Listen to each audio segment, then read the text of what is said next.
A beautiful image of an angel girl holding a strange bluish sphere appeared before the users.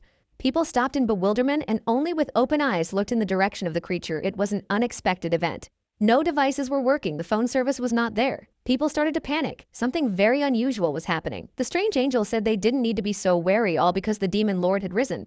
They were summoned to this world only to save a fantasy that is in grave danger. The rest of us are even more wary. The woman introduced herself as a goddess. A slight smile appeared and she looked at the others involved with warmth in her eyes. Everyone continued to panic and only one guy stood and listened with interest to everything said. He tried to comprehend. The goddess said they would soon move to the Temple of Fantasy. This structure was like the Greek pantheon of myths and legends. The goddess said they would be met there by a saint who had received her blessing. The girl sat in front of the statue and prayed. She had to provide first aid and support to the arrivals to bring them up to speed so they wouldn't be so scared. One of those who came raised his hand and asked permission to ask a question. The goddess gladly told them to ask anything. This guy's name was Ohanu. He asked if there were skill status window levels and monsters like in other games. After the goddess nodded in the affirmative, a couple of people got excited. Great, so this would be much easier than it turned out to be. The next girl named Jang Myeon smiled and said that if it's a fantasy world, then it has a medieval setting, like in the short stories. And to this, the goddess answered in the affirmative. This gave another reason for joy. Another guy raised his hand and said he wanted to ask a question. This person's name was Choi Kung-min, with a serious look at the goddess. He asked if the one who would win in this world would become a hero. After the goddess answered no, Kang-min asked, then turns out they are all heroes here without exception. The goddess nodded. But not everyone here is endowed with equal power. Everyone will have their own abilities. Only after being recognized and blessed by the gods can they become true full-fledged heroes. The woman closed her eyes. Smiling, Kangman thanked the angel girl for the answer. It was completely fine with him. Seeing the relationship of the goddess to this guy, the others began to look at him after all. Even such creatures like beautiful. Another girl raised her hand and asked for the opportunity to ask a question, goddess. And to this she answered in the affirmative. She was ready to answer anything. The girl's name was Yu Bora. She introduced herself and said that she was the class president. There was clearly excitement and worry on her face. Smiling with the same friendly smile, the goddess asked, so what was her question? The atmosphere here was favorable. Bora Said, because of their sudden disappearance, everyone must be very concerned about whether the contestants will be able to contact them at least someday. For a second, there was a tense silence. As if the goddess was searching for the right answer, it seemed that this question had put her in a stupor. After a bit of thought, the angel replied that would be problematic. Everyone started to worry, then how could they get back from here? Undeterred, the woman replied that if they defeated the demon lord, the gods who had given them the blessing would grant their wish. Immediately, everyone started shouting that they had a question, and there was so much shouting that it was hard to distinguish anyone's voice. Everyone had something to ask. So many people wanted to ask that they crowded together in a single crowd. The goddess looked down on them. A smile spread across her face. She had seen these characters many times before, and it was even slightly amusing. In the middle of this crowd stood only one guy who had been silent all this time, and listening to every word, he was clearly worried inside. Still gathering his thoughts, he raised his hand and in a timid voice apologized and wanted to ask a question. And this time the goddess smiled and allowed him to ask. There was a peaceful expression on the girl's face. It was more of a request than a question. The guy looked at the angel and asked to be sent back to Earth. He was uncomfortable here. The goddess laughed and said that she had told them before that if they defeated the demon lord, the wish would be granted. In a trembling voice, the boy kept trying to explain everything. He was very scared, and tears came to his eyes. But since he has no interest in becoming a hero and just wants to return to Earth, to his family, he asked so. After a little thought, the player was even more frightened. Only let them not tell him that it is impossible to return to Earth. But no, it is possible. Only the goddess wanted to ask a question. A world with many lives on the verge of collapse, they demand help. So why did these people turn a blind eye to such an impressive-looking disaster where the demon lord is ruled by a true monster? However, the kid was not going to give up. Did he really need to save the world that makes his family worry? He did not give up trying to return. Bora, who was standing next to him, looked at him with a surprised look. She had something to say. This guy seemed very strange to her. The goddess flew over to the strange guy and asked him what his own name was. The player shivered a little. The child introduced himself. He said his name was Kang Hansu. The goddess flew up to him and lightly took his face with the palm of her hand. Everyone else fell silent. The goddess said that those who are not interested in becoming a hero like this guy, let them give their names now. She said she wouldn't push them, but everyone was silent and looking at each other, waiting to see what would happen. Kang opened his eyes and was very much afraid. He hadn't expected such a reaction and was expecting the worst. Exodus had goosebumps running down his back. No one ever volunteered. Now a portal to some other dimension opened in front of him. Khan stood in front of it and trembled with fear. The goddess turned to the boy and said he didn't fit in this place for great heroes performing feats. Khan only remained silent. As soon as the guy approached the portal, everyone started asking him to say hi to their parents. Behind him, there was a lot of shouting. With a smile at the thought of it, Khan looked at them and thought he would tell them that they had terrible sons and daughters and jumped into the portal. The first place he found himself was some kind of strange forest similar to Earth's, but it was too early to draw conclusions. Looking around hopefully, Kang pondered where he was. It had to be Earth after all. He shouldn't be far from the school, but suddenly there was a strange sound and heavy footsteps behind him. Happy to be home at last, Khan turned his head and wanted to ask for directions, but the words stuck in his throat. The first thing he saw was the horrible face of a dog-like monster with burning eyes. The monster snarled at him. Along with this werewolf were several others holding strange elf-like creatures. One of the elven women seemed to be on the other side of the world, or unconscious. Her eyes were shrouded in a white film. He was supposed to be at home on Earth, but this doesn't look like Earth to me. Several of the same werewolves looked hungrily at the poor kid. A second more and they broke away from the place, running straight after him. The unfortunate one, with screams and lack of understanding of the situation, was saving his life. The events moved to the City of Saints. There was a huge fortress of the goddess where the most important events took place. A second later, a vague ray of light flew into the central building of the temple and pierced the roof, and a slight rumble was heard. All the participants who were brought into this world squinted and tried to stand on their feet. There was a strong wind. People did not understand what was happening. Hanu opened his arms and tried to steady himself. He squinted to look in front of him. The guy heard someone's pleasant voice. The same saint girl with long ash-colored hair greeted everyone present with a warm and soothing voice. Next to her stood another knight, most likely a guard, and the girl looked at those present with enlightened eyes and goodwill. On the other side stood another man with white hair. Everyone immediately took notice of him. He was incredibly handsome. The saint first began to speak. She said that having received a blessing from her goddess, she was looking forward to the meeting. That same man with white hair bore the name Alsus. He was a sword master of the highest-ranked prince of the kingdom and the hero's swordsmanship instructor. All the girls who were here immediately almost fainted from such a beauty, and guys just looked at him with disbelief. The saint looked in the direction where the two maids were standing and said that the princess was late. Two old ladies nearby shivered. Suddenly, the doors opened and a girl with pink hair and a dress appeared on the doorstep. She screamed that she had been drinking too much, so she was late. Turning to the princess, whose name was Athena, the saint said that her honesty was both a strength and a weakness. Guiltily looking at the others, Athena slipped and fell. The floor in this temple was very slippery. The girl looked up and saw everyone present looking at her with surprise and even some fear. As suddenly, after a brief pause, everyone marveled at how cute the princess was, and the girl smiled even wider. The saint explained that this girl is the princess of the Archmage Kingdom south of the temple. She will support them, along with the prince. Suddenly, one of the players smiled. Finally, the status window appeared, just like in the games he was used to playing. Hanu looked at everyone else with contempt. They were like little kids. How can a guy think he's better than everyone else? First, it was necessary to check the hero indicated in the divisions of the blessing. Hanu looked closely and jabbed his finger forward. Seeing the infinite experience boost, the guy took a closer look. Closer would be a real cheat. But too many competitors received the same blessing. For example, Kangman. He immediately disliked Hanu. By looking at the others to receive the blessing, they must win God's favor. Everyone will have the opportunity to do so. Immediately, status windows began to appear in front of the others as people stared in amazement in front of them and studied their new abilities. Meanwhile, the saint continued to explain each god will have their own standards, but they are all looking for someone to overthrow the great demon lord. With a smile, Kangman looked at the others quite well. The guy already felt that he could handle this task with ease. The saint reminded them that the gods, though watching over the heroes, but their attention is not eternal. She prayed that everyone could receive divine blessing. Suddenly, one of the group, the guy with glasses, raised his hand and asked what to do if they didn't get anything. The guy was visibly nervous, but Saint smiled and asked herself, should she bother with such garbage? A smile continued to shine on her face. The unfortunate man lowered his hand and somehow shriveled up. He hadn't expected such a reaction, refused a friendly goddess. So our heroes appeared in a fantasy world filled with dreams and hopes. All of them were ready. The adventure began. Meanwhile, the unfortunate Hansu, who was sent to the dark forest, was trying to escape from these monsters. His breathing was almost knocked out. The guy had only run a few dozen meters and was already exhausted, leaning on a tree trunk and breathing heavily. Suddenly, something flew near him and stuck into the trunk. The poor man looked around in horror. It was a huge arrow. The barking sounds of these monsters could be heard from afar. They called the kid meat and tried to catch him and eat him. It doesn't take a genius to realize that such animals don't exist on the planet. It's a real mockery. It was only now that the poor man realized that that person calling herself a goddess had tricked him and wasn't going to send him back. Of course, he should have known sooner. He stood leaning against a tree and tried to gather his thoughts. Everything was too fast and unexpected. The frightened boy could already hear behind his back these monstrous creatures wanting to savor his flesh, needed to flee.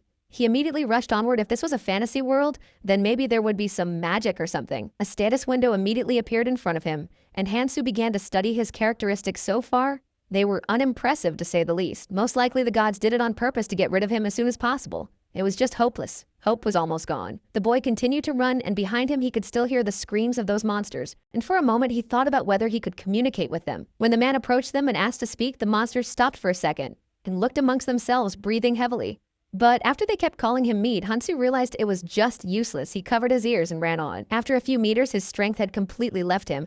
The unfortunate man could no longer run, but only resign himself to his fate. The boy prayed it would be quick and as painless as possible. The monsters were already reaching for him with their clawed paws. Suddenly, something whistled nearby, and the player felt something stabbed into his leg. He lowered his eyes and noticed that it was an arrow. Unbearable pain burned through his entire body and his eyes. Even more fear just wasn't enough. Looking up in front of him, the already frightened guy noticed several elf-like creatures. Most likely they were the ones shooting. One elfess drew the bowstring and shouted something in a frightened voice, but her words were unintelligible. Hansu fell to the ground in pain. He didn't understand anything, but one thing was clear. Danger still haunted him. The monsters also noticed the elves and started screaming. They saw a new prey, I think, for a second, forgot about the wounded, had a chance to escape.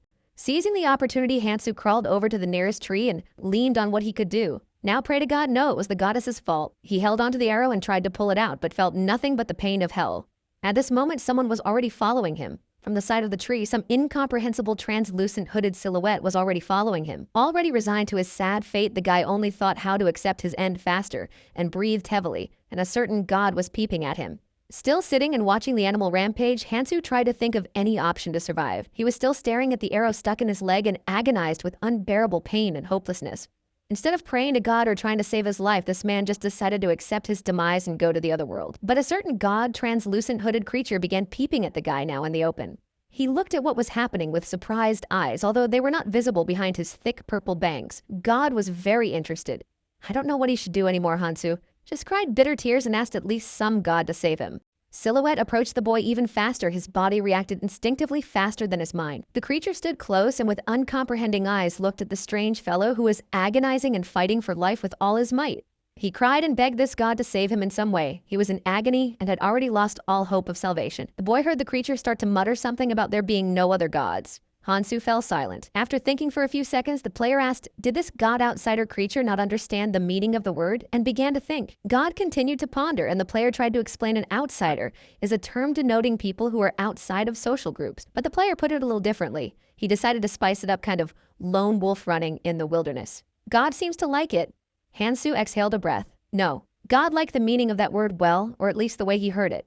And now this creature was claiming to be a true outsider. This god had a proud look on his face, and it seemed to work just fine. In any case, the player asked to be saved at least somehow. He was already willing to do anything to stay alive. With a smile on his face, God asked if the guy was also an outsider. This creature was acting like a child.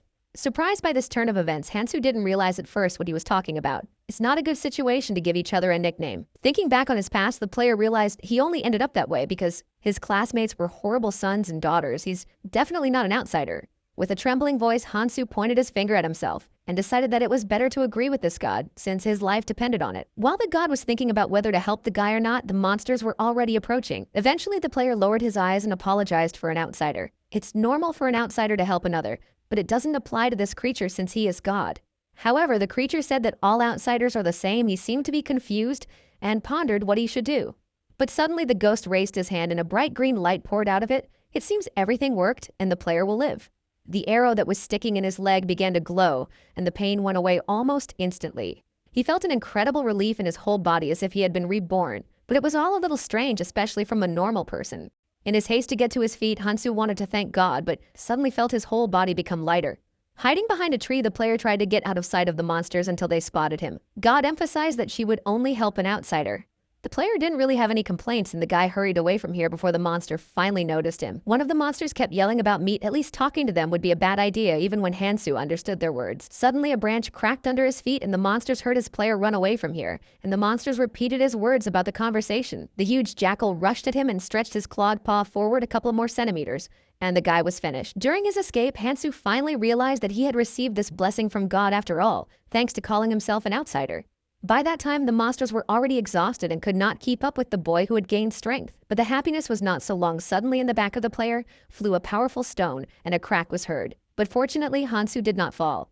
The monsters wondered why their prey was so fast and did not fall after hitting the stone. But the player meanwhile accelerated. Next to him was the same god. Hansu enthusiastically said that this is just amazing. And it's not just empty words, but completely, seriously, Continuing to run, the player thought if they caught him. Should he just bite his tongue though? With his approach to things, it was unlikely. After running a few meters, he stopped on a cliff. The pit was very deep, and at the bottom lay the soul of one of the animals who had not been lucky enough to fall. A nightmarish sight the guy started to resent. It was inhuman. It would have been better to give him wings or something like that, rather than a temporary immortality. In the meantime, the pack of monsters was already approaching and their vile voices were heard, rejoicing that their prey would not be able to escape. At that moment, Hansu realized that while he was arguing with this god, there was an abyss in front of him and monsters behind him. Pausing for a second, the player began to think whether he should even jump in there. The prospect of crashing is certainly depressing, but what choice does he have? After a second, it was decided. Hansu turned around and started to improvise. The guy yelled for them all to finally stop. The monsters looked at him in surprise but still continued to lick the player, said that they were hungry but there was not much to eat. Hansu smiled and said that whoever caught him first would get the most delicious body parts and he would give them to him. For a second there was silence between them. The monsters looked at him with surprised looks, but still they dared to approach. A smile appeared on the boy's face as the plan seemed to work. The monsters took the bait. And indeed, the werewolves were approaching at an incredible speed, each of them wanting to grab the most tidbits. They pulled their clawed paws and Hansu veered backward and tried to jump straight into the abyss. One paw had already grabbed the boy's shoulder and the other by his throat. The monsters were pulling him toward them, each wanting to get their prey. Suddenly a thought came to mind and the player grabbed the shoulder of one of the monsters, pulling it towards him. There was a screech and he and the rest of the monsters fell straight into the deep abyss. And only now did the monsters realize that they had been tricked. The bodies of those dogs cushioned the fall a bit, but Hansu still felt the impact. A second later, the boy was already lying on the floor. Standing up and shaking himself off, Hansu responded to his patron's admiration by saying that there was nothing special about it, so let him not be surprised. But it turned out that one of the monsters was still alive. He pulled out a small dagger and pounced on the boy in order to finally catch him. It was a monster called the Butcher of the Blue Moon. The jackal who had managed to survive was now reaching for the boy, waving his blade. Taking a closer look, the player realized that this monster had only survived due to its high level, even without having a blessing. On the other hand, killing such a monster would give a lot of experience. So Hansu picked up the nearest rock and swung it around. Somewhere in the temple there was a statue of the goddess, and the voice of the saint was heard explaining the basics. Her voice sounded like music. The woman walked around in the middle of the newcomers who were listening to her with their mouths open, saying that the level and the blessing were the main parts of the game.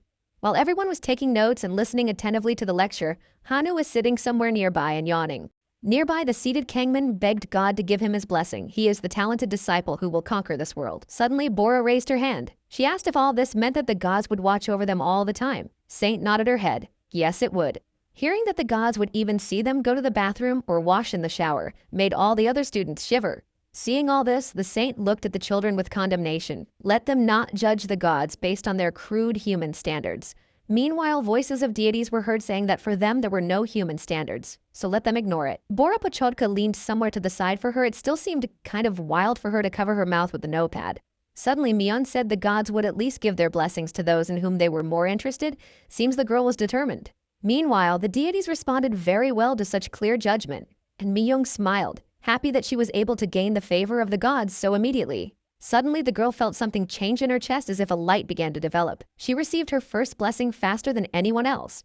Jumping up, Miyung shrieked in happiness at being the first to receive the blessing. Hanu even woke up after that, but Kangman was horrified. He thought he was the most talented and would be the first to receive the blessing of the gods, but he was beaten. Meanwhile, another student with glasses asked what this had to do with conquering the demon lord. And besides, there was a strange odor around the guards standing nearby, who shivered a little and looked among themselves. Mion's blessing was the charm. She would emit a pleasant scent with which would win the hearts of the opposite sex. Saint asked the girl to stop using her charm skill. Mion looked at her ironically and began to squirm. She smiled and said she didn't know what to do or how to stop it. Seems she was bullying her new teacher. Suddenly heard the notice innocent goddess does not like such actions. On the face of the saint showed consternation. In the meantime, Mion enjoyed her new skill and continued to attract the amazed stares of the men. Seeing the curse punishment status on their status window too, aren't they heroes for what they are given the curse for? The saint explained that besides blessings, there are also curses given by gods who don't like the hero. Mion was horrified. Leaning over to the girl, Saint said that of course Miyung hadn't heard about it because she wanted to tell her about it. Suddenly, the unfortunate girl felt a strong blow on her back. Miyung grabbed her back and cried out, but the pain didn't stop. And besides, her blessing was beginning to weaken as she clutched her back and sighed heavily. This punishment was unexpected and very unpleasant. The saint reminded us that once they receive their blessing or curse, it will not disappear until the moment of death. Looking at how Miyung from having such a low-level curse inflicts such pain, the princess asked her not to give up. She tried to cheer her up in some way. Athena said that all of this could be compensated for with blessings. The body and spirit would become stronger. Myung slightly couldn't believe her ears, but smiling, the princess said that it really was true. She seemed to be very happy and said to not let the heroes give up so easily.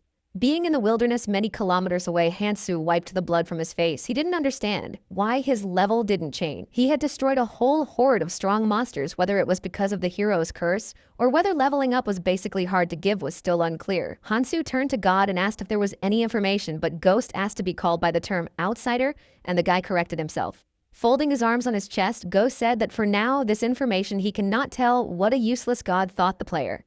Without waiting for the angry god, the player ran deep into the forest away from this. He felt neither thirsty nor hungry. Looking ahead, Hansu wondered what would happen if he met a human here. Could he team up with them? But not even half a second later, a few meters away, the player noticed several more of the same jackals wandering around in search of prey. Meanwhile, God hoped that the outsider would quietly leave this world. Hansu got angry. If this kid was around, he would agree to hit him. One of the monsters smelled meat and was immediately alerted that the prey was somewhere nearby, and they rushed to find it. In the player's hands was a knife, the same dagger he had taken from one of the monsters. Hansu smiled. Now he would destroy some more of these dogs. The werewolf sniffed. His eyes lit up. The monster looked for prey in all places, but so far it was empty. Watching the monsters, the player pondered. He wanted to get out of this forest, but now doesn't know which way to go. Everything has changed. Besides, this forest is full of these overgrown dogs looking out from behind the nearest tree. The player tried to come to his senses. The deity next to him had already started praying for his soul so that he wouldn't give up the end sooner than necessary. But the guy wasn't about to go to the other world. Taking some rope lying nearby, Hansu realized that if he was in a fantasy world, then one must engage in the kind of activities God observed. Wrapping the rope around the blade of the knife, the boy made a kind of sheath for his dagger. Then he took hold of the other end to which the stone was tied and smiled. If they knew what centrifugal force was, but nothing now they would. After constructing a kind of mace, Hansu began to swing the stone as hard as he could. That's the power of science. One of the monsters was already very close to the guy and was preparing its toothy maw, but a stone flew right into his jaw. The monster realized that it was painful and dangerous and immediately rushed to the side, and it seemed to work. But these jackals weren't that stupid. They realized that the meat would soon get tired and then they could have it all to themselves. Suddenly, the boy's strength ran out and the stone came down on his head, but he was still on his feet. And now, seeing that their prey is already beginning to run out of steam, the monsters rushed straight at the guy altogether. The clawed hand of one of the monsters was already approaching the defenseless Hansu's body, and the guy didn't move yet. And so he swung his arm and struck several monsters that ran up to him. Only fools fall for such cheap tricks. Now he was really tired, but the monsters seemed to be defeated, or at least unconscious. They were lying around. Flying nearby, the ghost slightly upgraded his ward. Hansu was indignant at his stinginess. He had made such a marvelous plan. Approaching one of the spruce living monsters, the player took a closer look and said, not to move, but to tell where people live, you had to find someone like yourself. After their prey began to speak, the jackal became terrified and immediately pointed his finger somewhere to the side, indicating that the humans were out there. The next moment, the guy asked the question. To what species these monsters belonged, it was interesting to at least understand who was in front of him. Looking at the prey, Jackal wondered, is the meat so stupid? However, the player told him to answer quickly or go to the other world. The werewolf growled that it's once and called Knoll and immediately began to beg for mercy. After all, he had already answered all the questions from this angle. The animal looked pathetic. A satisfied smile stretched across the player's face. He thanked for the information, and a crunch was heard. The heavy stone immediately fell on the Knoll's head, and the monster only managed to squeal in pain and left this world. After all, the player did not say that if this monster answers honestly to all his questions, he will spare him, so he did not deceive anyone. The little god was horrified and started to tell him that this creature was called a Knoll. But Hansu said irritably that he already knew that. Though he'd seen monsters like this in games far more sympathetic than here, it was half monster, half wolf, half human. Ghost said that the young members of this world are quite nice. Hansu, with irony in his voice, thanked for this useless information. Meanwhile, in the training room, Alsus said in a cheerful voice that full-scale training would begin tomorrow, with the princess standing beside him and smiling. The man said he would teach swordsmanship, and Princess Athena magic heroes are free to choose who they go to. Kangmin raised his hand and asked if he could choose 2 classes at once. The teacher said of course he could if they suddenly became too difficult. They could drop one of them. In response to whether or not they could not practice at all, the instructor said that even if they thought so, it was their choice. Hanu, smiling, asked. Then if he could leave this temple at his leisure. Everyone else looked at him with disbelief. Standing nearby, Kangmin only smiled as he was amused by this kid's arrogance and felt like he wasn't an opponent at all. No further questions Hanu had, and only laughed. The lad was pleased with the state of affairs. A certain immature god showing great interest in the students heard a strange voice and everyone shivered. Meanwhile, Hanu was immersed in his childhood when he was still young, and he didn't think of training as something necessary. And now it's his finest hour. The guy thought he was special. The rest of us can train and he'll go out and find adventure.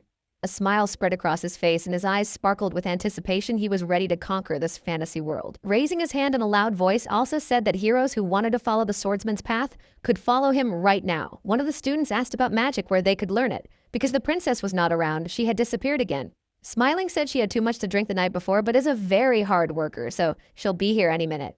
Following that in a loud voice, the man said that those who wanted to learn magic let them wait here for a while. While the others were talking amongst themselves, Hanu opened the status window and began to examine his characteristics. Seeing the word special on the plaque, he smiled. It was fitting, so everything else could be skipped over altogether.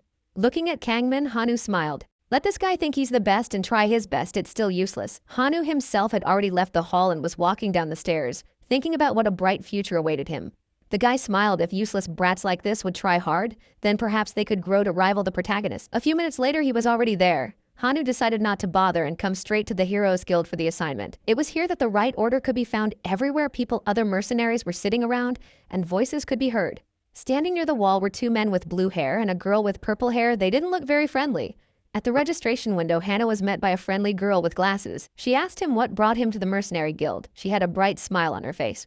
With a thumbs up, the guy proudly announced that he had come here to register himself as a mercenary. Thinking that this is the way things are done in the fantasy genre, the guy decided to go that way as suddenly he was called by someone's female voice. The player immediately turned around. The girl kept talking. She said it was no place for newbies like him or wanted to go to the other world. A girl with bright red hair stood in front of him, and with a serious look, she told him to stop doing stuff and go home. Her gaze made it clear that she wasn't kidding and wasn't planning on backing down for a second. For a second, Hanu froze in place. Could it be the main character's buffed at him immediately reached such a beauty? The girl came closer to him and asked him if he could hear her at all. But the player still stood with his mouth closed. He thought it was definitely some kind of princess disguised as an ordinary adventurer. But what was she doing here? Deciding to play by the rules, Hanu said he didn't want to come back. The girl got angry. Although if she's so worried, why not keep him company? You can't judge a good book by its cover. The guy spread his hands and smiled as if the prey was coming to him. After all, they had also experienced this many times. He raised his hand up meaningfully. After all, everyone was a beginner. Raising an eyebrow, the girl looked at him. This kid turned out to be strange to her, and what's on his mind? Why does he act like he's better than everyone else? But it was worth admitting that it was true here. He caught her. Hannah immediately turned away and glowed with happiness.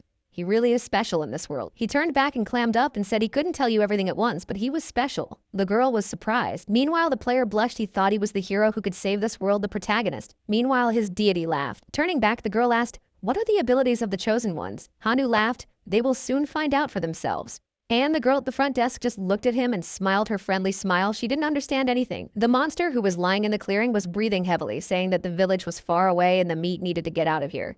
The Khan standing in front of him was already twirling his stone, but the werewolf didn't think to lie to him because this meat was strong with him. The guy swung around and hit the monster in the face, knocking it out completely. In front of him lay several more lifeless bodies. These guys turned out to be unexpectedly honest monsters, so primitive you can tell when they're lying.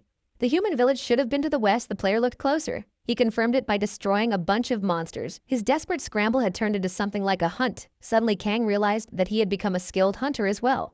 I wonder if this could possibly be a hidden talent player waving the rock in different directions. A certain god was looking at him upset about something, and a silence arose between them.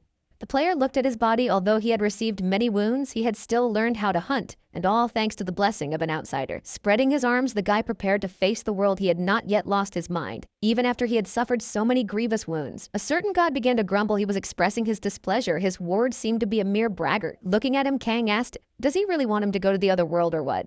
However, the deity seemed to be indifferent to what was happening. He just wanted to have an interesting time, and the guys moved forward. Kang turned his head and looked back to see if any of the monsters were still alive. One of the werewolves rushed at the boy with its mouth wide open, but it had not given up hope of eating meat. The player was about to pull out his dagger, but suddenly an arrow flew past and stabbed straight into the tree. Kang was frightened. Looking at the arrow, the player realized that it entered quite deep into the barrel. But only who I released remained a mystery. In front of him stood several people, one large and muscular man dressed in armor, another woman with a crossbow, most likely a marksman. Kang shuddered with fear and hid behind a tree. They were the first people he met. Hiding his sword, the guy prepared himself to fight, but for now he must not show that he was hostile. The muscular man was saying something, but the language was unclear, and it seemed they were adventurers like Khan himself. Deciding not to get in trouble, the guy came out and raised his hands and knelt down. He said he was against violence and surrendered. They certainly cannot communicate because their languages are different. Well, at least in this way, you need to show that the player is peaceful. The adventurers were talking about something in their own language, but so far they had shown no hostility. At one point, the archer pointed her crossbow at the guy and got ready to shoot it. Seems the girl still didn't trust him. Covering himself with his hands, Kang asked to wait. The guy was scared, but still trying to look friendly to keep alive. He said with a smile on his face that he doesn't bite and came from another world. He doesn't want to antagonize these people. Eventually, the adventurers spared him and the player joined them. They moved on down the forest path. Someone addressed him, but Khan still didn't understand the language. The guy just looked away. Suddenly, the girl pointing the crossbow at him said his name, and the guy was pleased and a smile appeared on his face. The other man also started repeating the player's name mixed with his own words, and the guy got excited. Smiles began to appear on people's faces, and the player, trying to be friendly, confirmed everything they said, although I didn't understand anything. He smiled and tried to look friendly, but he couldn't make out a single word these people said. Still, it was a relief that Kang was able to meet these adventurers. At least there was some chance of survival. Although he can't see the equipment of these people in the window of their status, most likely, these people are stronger than his god was weaving somewhere behind. Ghost grudgingly pointed out that the player wasn't acting like an outsider and he thought it was odd. Kang only nodded his head and the god continued to complain because the player was talking to him too indifferently. After looking at the adventurers, the boy was upset that he had met people, but he could still only talk to that annoying god. Thanks to some communication, Kang was able to get their names. The hairy man's name is Gary and he's apparently the fighter and leader of the group. He carried that outrageous huge sword behind his back without showing any hint of fatigue. He fought like a beast. Looking at the man's muscles, Kang only wondered how strong he was, and he probably shouldn't argue with him. Trying to appease his deity, the guy said that they were certainly nothing as suddenly, and another man with a slightly smaller sword addressed him. He hugged the player and laughed, but Khan couldn't understand what he wanted from him. His name was Cole. He laughs a lot. Cole may be smaller than Gary, but he has a very strong body. He carries a long sword on each side of his belt and uses paired blades. Looking at the girl, Kang smiled. Her name was Misa, and she tried to say something. However, the player didn't understand anything at all. She was an attacker on this team, carrying a long crossbow. Judging by the size of this thing, it's designed for fighting monsters. When the girl pointed her finger forward, Kang finally realized that she wanted the guy to look there. There was smoke many kilometers away. If it's not a forest fire, it's possible there's a human settlement and they're going there. A smile appeared on the player's face, but finally, they are going to some settlement and he will see other people. God was still calm.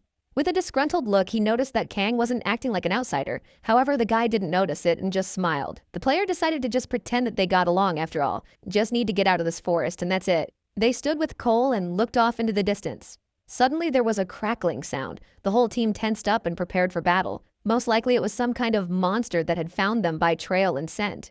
Tensing up, Kang still didn't understand what was going on. Could it be that these monsters were chasing them again? The guy was a little scared.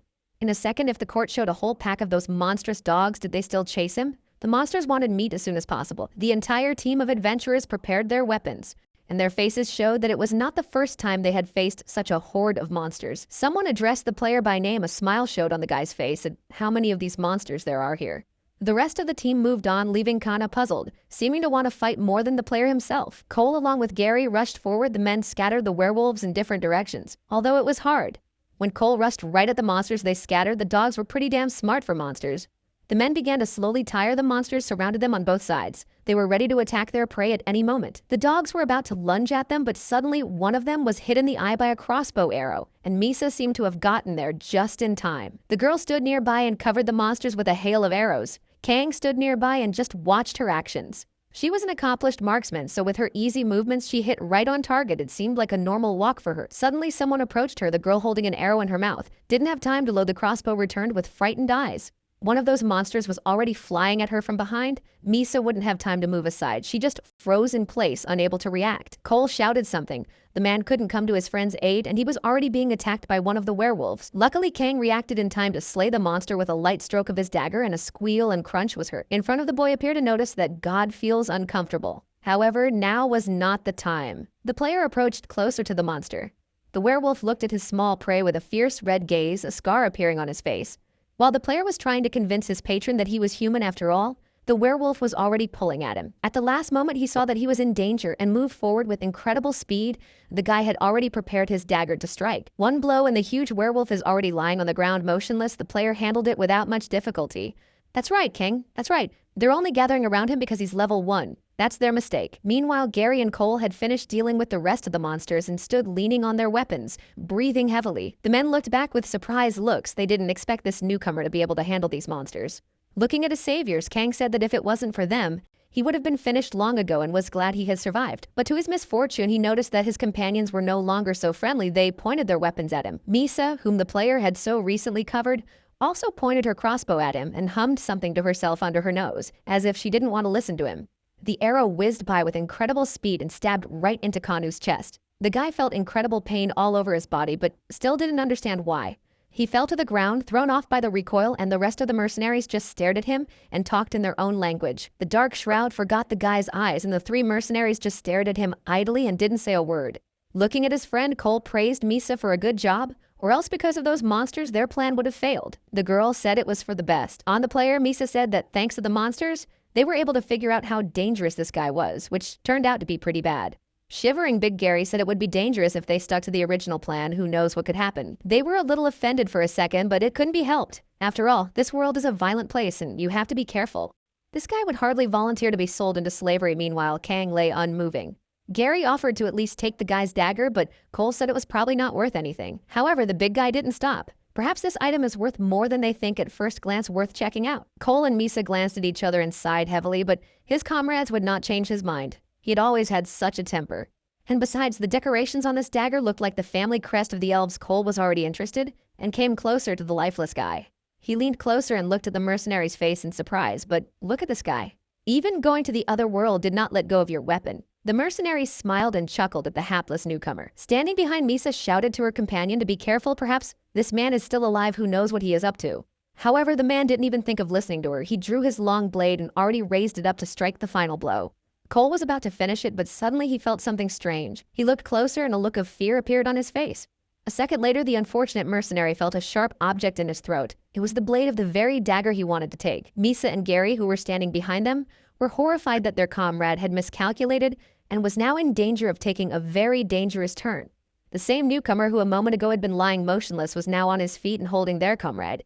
There was an arrow sticking out of Kana's chest, but the boy was alive. Despite everything, he was now furious that he had been betrayed so treacherously. The mercenaries who were still alive started to panic. What's wrong with this guy? Why he's still alive? Maybe he's a demon. The big man Gary felt his arms weakened after the recent battle. The ball was too heavy, so he couldn't fight at full strength. However, the player was already ready. He was approaching the big man in large leaps and was already preparing to strike. The man did not immediately notice.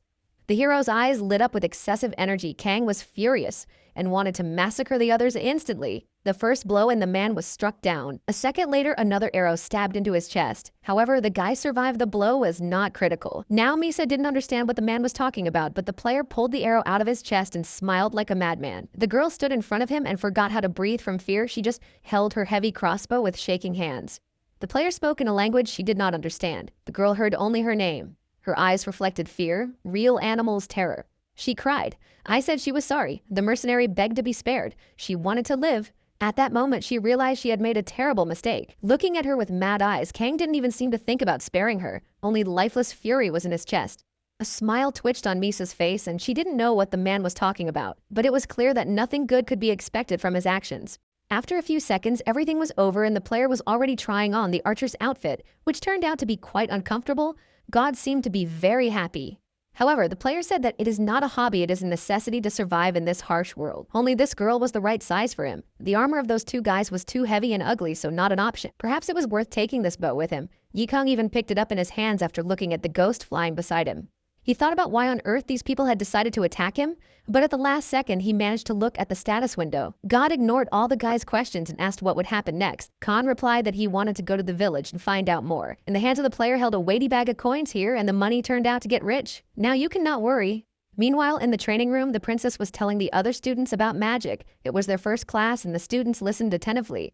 The girl said that a long time ago on the continent of fantasy, no magic in principle was. On her face constantly had some strange smile. One of the students said that he had read about it in some fantasy novel, and this knowledge came in handy. But one girl with glasses said he's just pathetic. Magic is chemistry. She'll show them the first atomic bomb magic in fantasy history. Bora asked to be quiet. She is trying to concentrate on the lesson. The student looked at her. She doesn't seem to know much about fantasy if she listens like that. The girl looked at them with disdain and only hummed something under her breath. She was terribly uncomfortable around these people. The princess said she didn't like the theory either. Talent is really quite a significant thing, especially in magic if you look at it that way. Smiling broadly again, Athena said that since that was the case, the explanation about the founder was a necessary element. Everyone around them started whispering they didn't hear about the founder. Meanwhile, the princess snapped her fingers and a small flame appeared in her hand. She said that talent was determined by their bloodline and acquired connections in the academy. The most important thing in magic is talent. The girl smiled and continued to talk passionately about how important talent is to her students. All the other students were looking at her with their mouths open, and now they didn't say a word. They were interested in hearing everything the teacher said. The princess, meanwhile, said she's a descendant of an archmage, so she has both noble lineage and academic connections. Meanwhile, Bora raised her hand and, apologizing for interrupting such an important lecture, said she had a question. The princess smiled. The girl asked in a slightly sinking voice if it was possible to achieve great success in magic without it. There was silence everywhere. Bora stood and kept silent. She thought that this question was unnecessary and insignificant. The girl felt a little ashamed. The princess covered her mouth with her hand and looked at the student for a few seconds, with a surprised look as if pondering the essence of her question. But after a second, her eyes lit up and she shrieked that she was sure it was possible. It seemed impossible to upset this girl. The princess jumped up to the student and said she would explain about it later. She took the girl's hands and started to say something. Taking the girl's hands, the princess said that from now on she was establishing a bond as between master and apprentice with this hero. Suddenly, Bora felt that there were some processes going on in her body. It was as if she was filled with energy, and it was incredible. A magical symbol appeared behind the girl. She stood still and could not move. Opposite stood the princess. She recognized her as the first student. The others looked at her in surprise. No one expected that this unassuming girl would be able to pull this off. Now she had to swear an oath using magic. Bora felt as if she had begun to fly against her will. After a second, it was over. Her head cleared up, and the girl looked around her with a surprised look. The princess congratulated her. She said that today's Bora is a full-fledged wizard on the princess's face. A smile shone on her face as always. The girl could not believe her happiness. She just clapped her eyes and tried to comprehend everything that was happening. In a sing-song voice, Athena said that she forgot to mention that whoever becomes her first apprentice by inheritance gets a lot more talent than the others.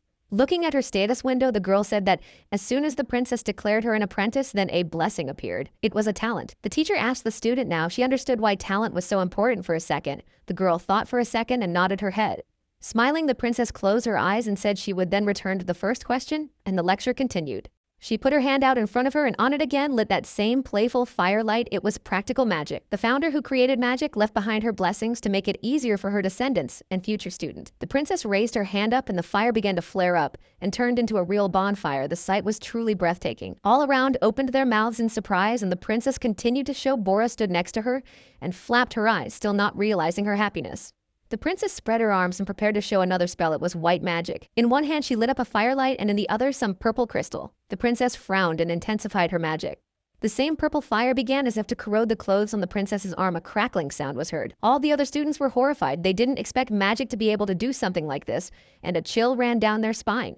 After that, the teacher grinned. They were asking, "Always talent is important in magic, isn't it?" Bora, who was standing behind her, trembled with fear. She had not expected the princess to attach such importance to her seemingly ordinary question. Athena explained that the right hand is white magic and the left hand is black magic. That's the difference. So let them look and think. Suddenly there was a scream from the princess. All the other students were surprised and frightened and looked away.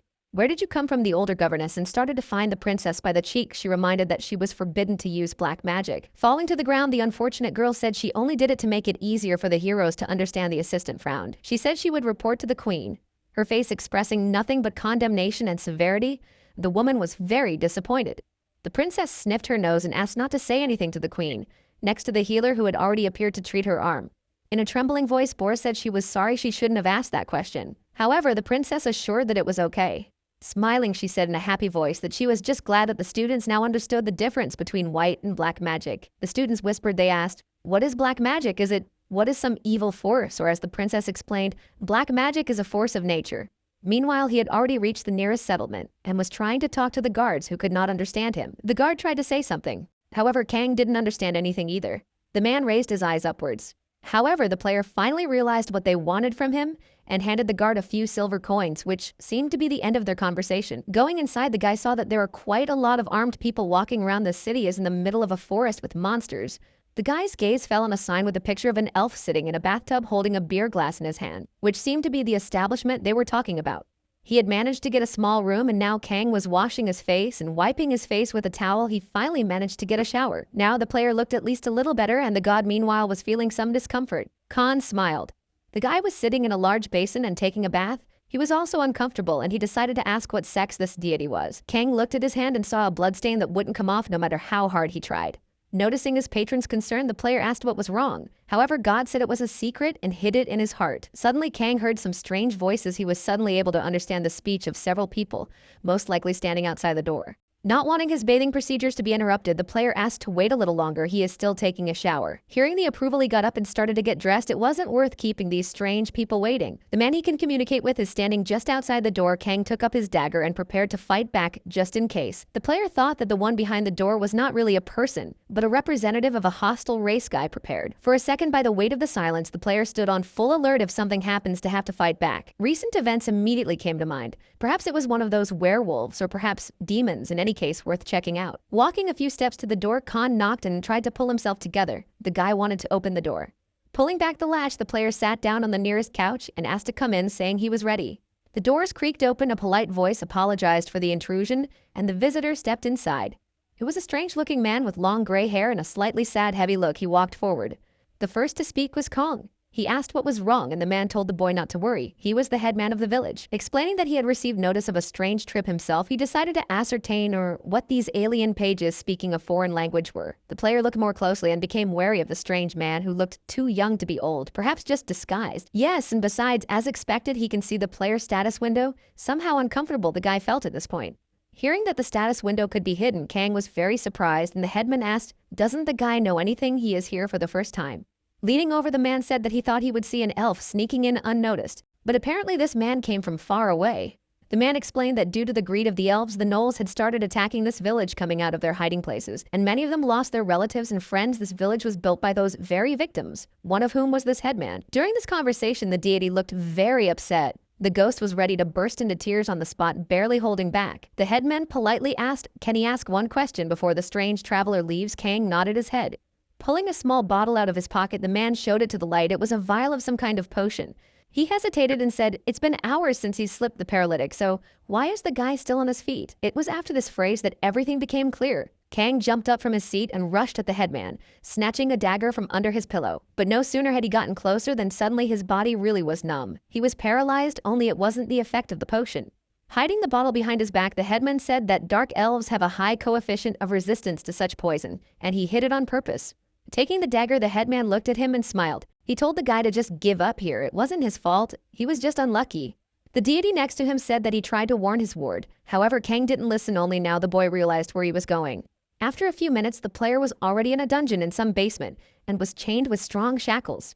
The guy was furious. He'd fallen for such a commonplace trick, and now he had to listen to this lunatic. Meanwhile, the headman was raging, cursing the elves for being responsible for the battle that had plagued their village. Smiling, the man said to the player to look at his status windows. This is the price to be paid by anyone who knows the truth. The man's name was Karmazin. The player immediately asked, "Is this curse the work of the goddess?" But the man replied that it is Isa elves, more precisely because of the offense.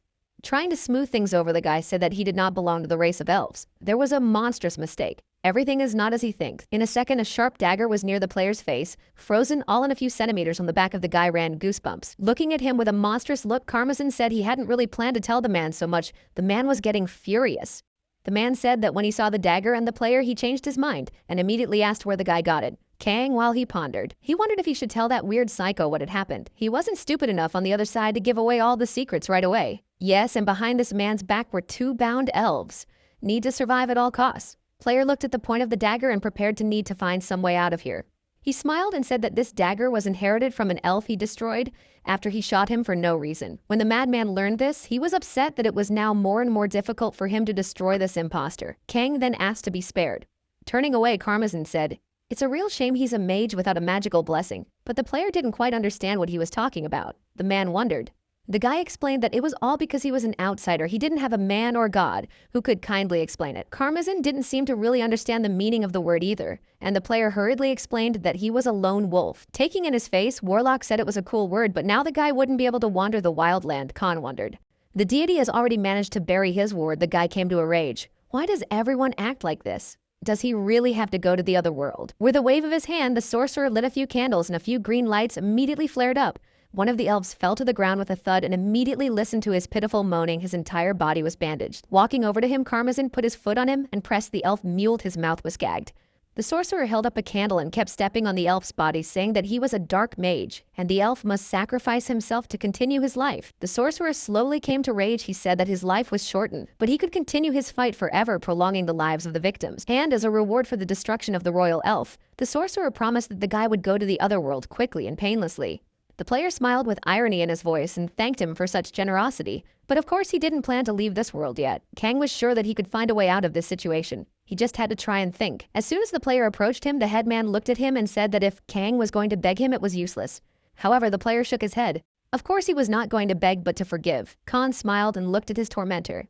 With a mad grin on his face, the player said that was certainly not the case. His laughter spread throughout the locked room. After all, the headman agreed to listen to the request of the one who will soon go to the other world. A wide smile appeared on his face. When Karmazin heard that his captives began to move, he smiled at the noise of the bugs. A second later, a long whip appeared in his hands, and it was not hard to guess what would follow. Tycho Khan, who had been sitting all this time, only watched in horror at the cruelty of this mad headman who hated elves. Soon the prisoner fell silent and only sobbed quietly lying on the floor. The sorcerer turned his head and said cheerfully that at last there was silence. At some point, the player realized that it seems this madman had purposely shown him such cruelty. Now the guy decided his best bet was to rub it in with trust and said it's pretty hard to go down paths that no one recognizes. After a second, the sorcerer's face lit up with joy. Did this guy really understand him in his eyes? A little hope appeared and a smile appeared on his face. With a smile on his face, Kang replied that it was all because she was an outsider. The guy was hoping hard to gain the trust of this weird, crazy man. The sorcerer looked at him and clarified the player had said that it was a lone wolf roaming the wilderness, right? A smile spread across his face again. The man wondered if this also meant he was an outsider like his captor or not. The deity emphasized that it was not so, and the player himself understood it. But it was necessary to at least somehow mitigate the situation. Sorcerer said he likes this guy should continue to be a lone wolf, strange logic of course, but there is no choice. When Kang saw his patron laughing uproariously, he got angry. There's nothing to laugh about, the situation is critical. Why is this god laughing? The sorcerer's face became even crazier as he shouted for the guy to stay where he was now. Fury glittered in the man's eyes. However, the player did not understand what this man wanted from him. He is already in his place, chained up, worse situation, and it is difficult to imagine. Then the fiend turned to the elves hanging from the chains and looked closely at them, laughing. Approaching one of the captives, the man took a closer look. Should he choose the one who was now in the worst condition? The elf gritted his teeth and hissed something in his own language. Most likely it was some kind of swear words, but they remained unintelligible to our hero. In the eyes of the sorcerer again gleamed excitement will not go, so his girlfriend must stay alive to further entertain him, so that in business will go man. Pulling on the chain, the warlock collapsed the restrained body and the elf flopped loudly to the ground, right in the center of the strange magical symbol. With his bloody fingers folded in front of him, the sorcerer prepared himself for the time to begin, and now he was going to have a lot of fun with these prisoners. The magic symbol began to glow violet, and some vibration was heard. The air was filled with a strange energy and became as if liquid. Continuing to stand idly by, the wizard said to confirm that he was handing him his life freely and forever. Realizing what awaited him but not willing to accept his fate, the elf gritted his teeth and wanted to say something. Leaning over to his test subject, the mad scientist said that if he did this, he would immediately send his girlfriend back. Of course, the sorcerer was lying. Taking the elf by the hair, Karmazin said that they should learn from past experience what it cost to refuse his mercy. So you don't want to make a mistake twice. The elf wheezed but said nothing. He just stared with eyes full of hatred at his tormentor and seemed ready to tear him apart. And all the while, Kan, who was sitting behind him, didn't understand what was going on with this old man. Did he become so young by taking years away from the elves? Taking a closer look, the guy asked himself, did everything fail? But no, the guy squinted even better. Stepping on the burned body of the elf, the man said that everything went well in his voice and heard the joy mixed with delight. However, he did not become younger by more than 1 year. Karmazin hastened to explain all because he is not a man. On his face glittered a fierce smile. Approaching the boy, he added that, and the elves he sacrificed not to prolong his life. The player looked at him with incomprehension. With a mad face and a smile, the man said that all this time being in the village, he had taken many lives. So all that was left of the curse was the name. The thing is, as soon as he got the curse, he immediately became a decrepit and old cripple in literally 1 second. If the wandering magician had not lived in the village then, the man who decided to conduct the experiment did not know how it would have ended. Seeing the strange scientist begin to undress, Khan wondered what he was even doing. He looked at the sorcerer with an expectant stare. But from what the guy saw, his eyes widened even more and his mouth opened on its own in surprise. There was a werewolf face in this man's chest, but how is that possible? Is it some kind of mutant? Is this some kind of genetic experiment? However, with the same smile, Karmazin said that he was actually a gnoll. This monstrous voice penetrated to the very core of consciousness. Fear rippled through the player's body. What kind of hybrid animal is this? Is this possible? Is this some kind of genetic mutation? The man came to rapture, isn't it wonderful? Now that he has the body of a werewolf and the wisdom of humans, he can do anything. It's dark magic at its best, hunting elves with their own power. Doesn't that seem like the most ingenious solution ever? The sorcerer lowered himself to the player and put his hand on his shoulder. Kang said that he wasn't really an elf, but it didn't matter. Continuing to smile, Witchfinder said that because the guy told him about the outsiders now, he knows who he is. And in gratitude, uses his life wisely. After all, the player realized that this weirdo intends to destroy him pathetically. Karmazin nodded his head. Of course he's going to do it because he's an outsider, so there's no other way out. As a closer look at the player realized that in front of him, the most real madman, and talk to him constructively, just does not make sense. While in her castle many kilometers away, the Princess Archmage was walking through a field of flowers and enjoying her life. She has always been respected and nicknamed the genius of the Archivegas kingdom. She has always admired hardworking people. The girl, being a princess, devoted her whole life to it, but thanks to her amazing talent, she never had to make a lot of effort. Raising her hand, Bora asked if there wasn't a more efficient way to create magic than imagination since it was slow. It was because of this young student's diligence that the princess decided to make her her first heir. It struck her in the heart. That was an excellent question, the princess smiled. In that case, girls would have to imitate the magic of your teacher or parent. But there's something else. The princess let her hand out in front of her, and there immediately appeared incredibly light and warm. All came to delight. They did not understand what it was, but it looked simply mesmerizing. Is it really a new kind of magic? A second later, in the princess's hands appeared a small statue of a rabbit made of magic crystal. It continued to glow in energy. Eventually, Bora realized that this is real ice magic. Looked at though simple, but actually mesmerizing. Through patronage, the royal family receives some of the talents of their own ancestors. It is because of this that they are able to use flame magic for a period of time. The princess held out the rabbit forward. On the other hand, this ice bunny is created with her own magic she offered to try to make as well. Bora, who was standing in front of everyone, was a little surprised and frightened at such a sudden suggestion and thought for a long time. The girl tried to make a magical gesture with her hands, but so far her hands remained empty. And then the princess realized that as a teacher, she had a long way to go before she could be called a master.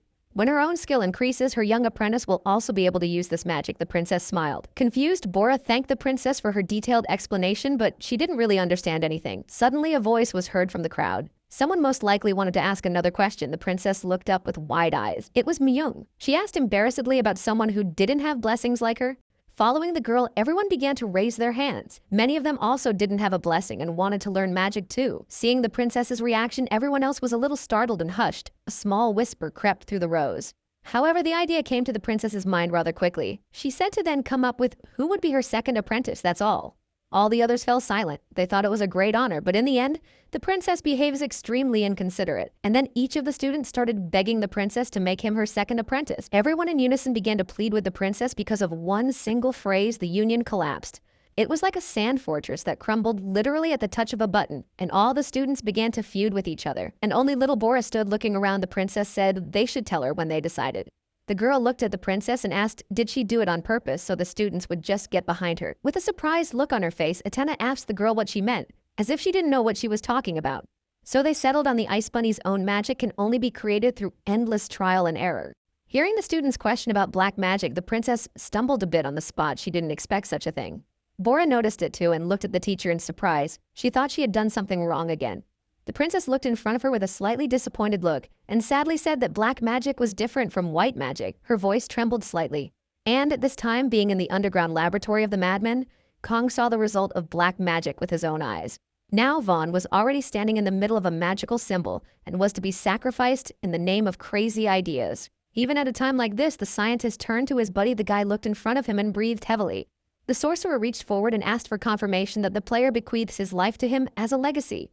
Looking at the strange old man, Kang said that similar consent of the victims is important in black magic after all, so rather it is an essential attribute. Karmazin said that even if the victims can't move, it doesn't mean they belong to one person. Unable to endure, the man said that enough talk, let his comrade take his oath immediately. Realizing that this was his chance, the player shouted for him to wait for a moment. Before he had a small request, at least one last one before the end of his life. The clearly annoyed warlock looked at him with furious eyes and asked what else he wanted. In a shaky and as pitiful voice as possible, Kang said that before he went to the next world, he would like more than anything to see Misa again. The mad sorcerer pondered as a mercenary who uses a large crossbow. So why is the player looking for this woman? The man pondered. And then Kang blurted out the first thing that came into his head, embarrassed, and said that he was Misa's boyfriend, a silly smile appearing on his face. The sorcerer grabbed the boy by the scruff of the neck and said, "That's nonsense. He is the village chief and knows everything that happens here. Every single person knows her boyfriend's name is Cole, even if he doesn't try to pull something like this using favor with her."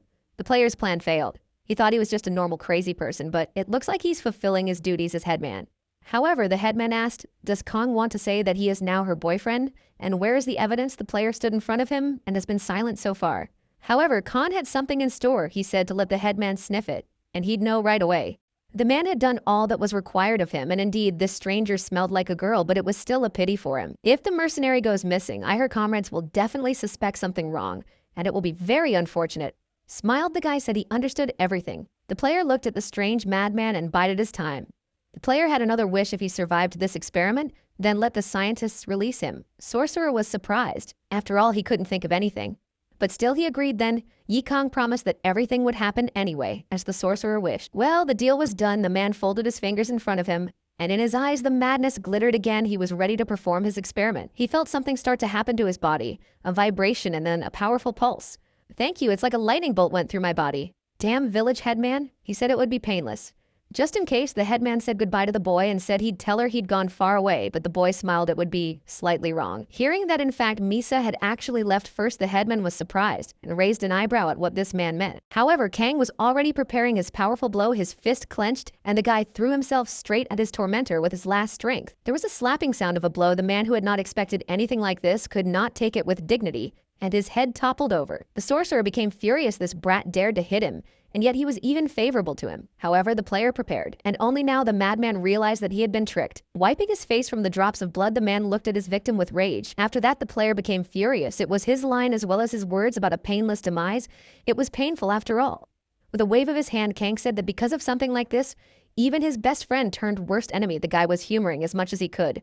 Meanwhile, the sorcerer was just in shock. How is it possible that this boy could survive such a discharge? Warming his hands, the player said that the sorcerer will figure it out when he goes to the other world, and it's not that far away.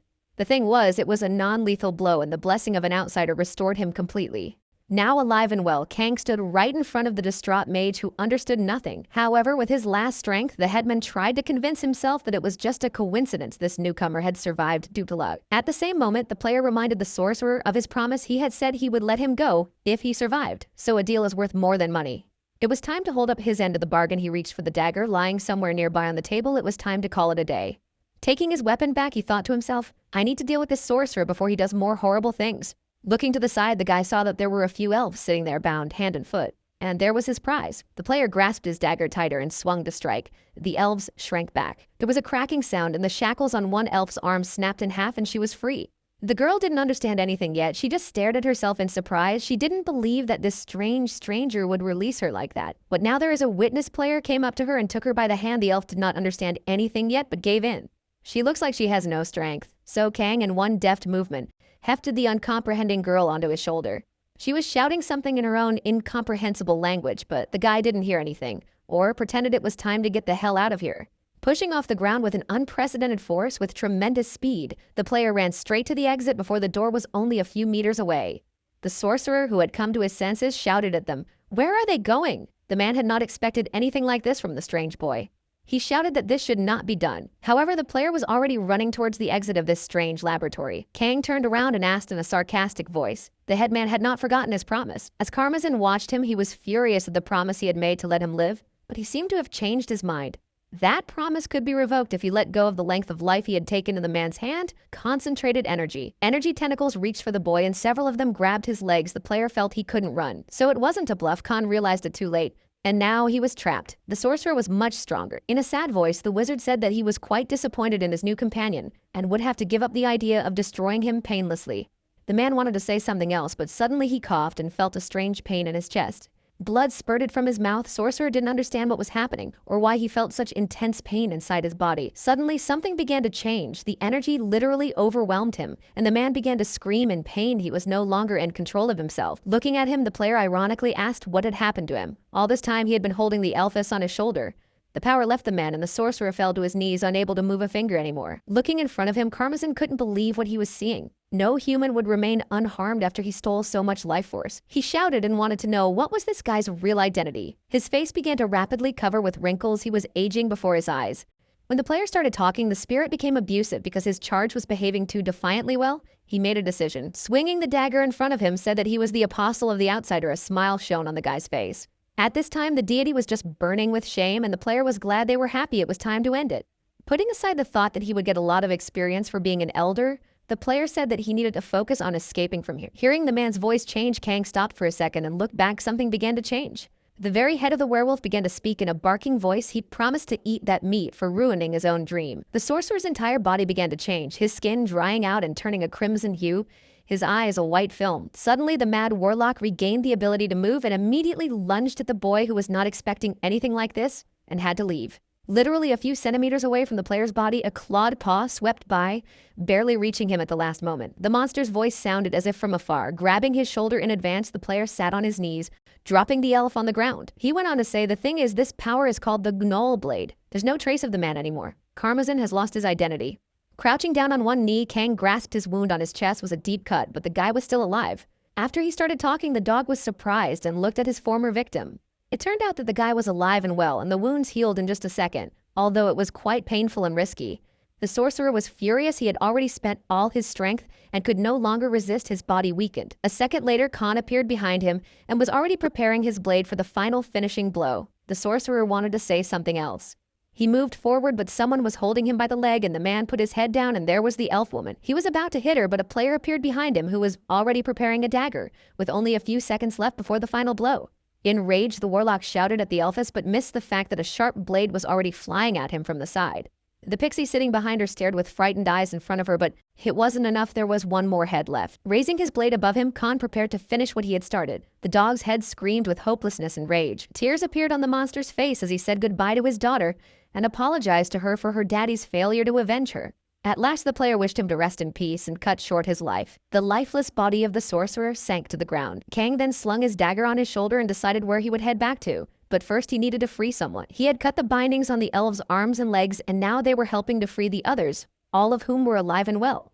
The player decided to let everyone go free. Even the guards and all the villagers came to deal with the situation, and it horrified them. It seemed that everything was over and all remained player was ready to go on wandering. He put on his backpack.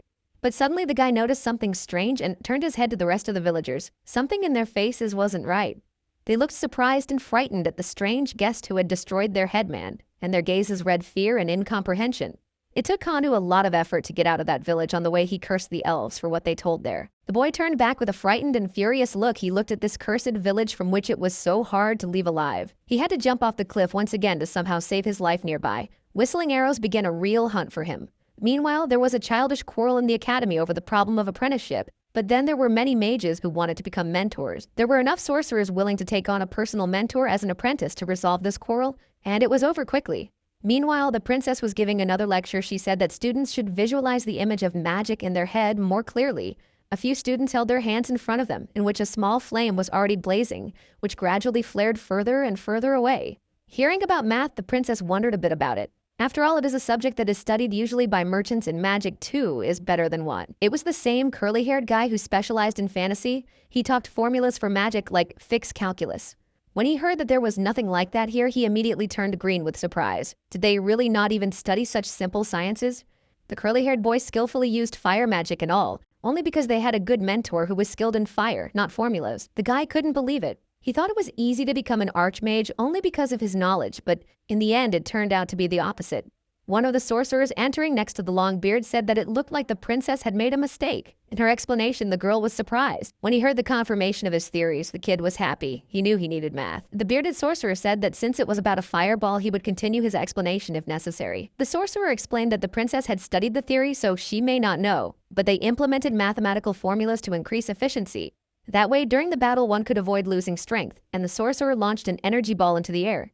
And besides, to shoot a fireball at a distance, you have to calculate the angle and tilt. The man released the fire projectile from his hand, and a second later there was a deafening rumble as the fireball exploded right in the air. Then, turning to the curly-haired boy, the old man asked him if he had talked about it correctly.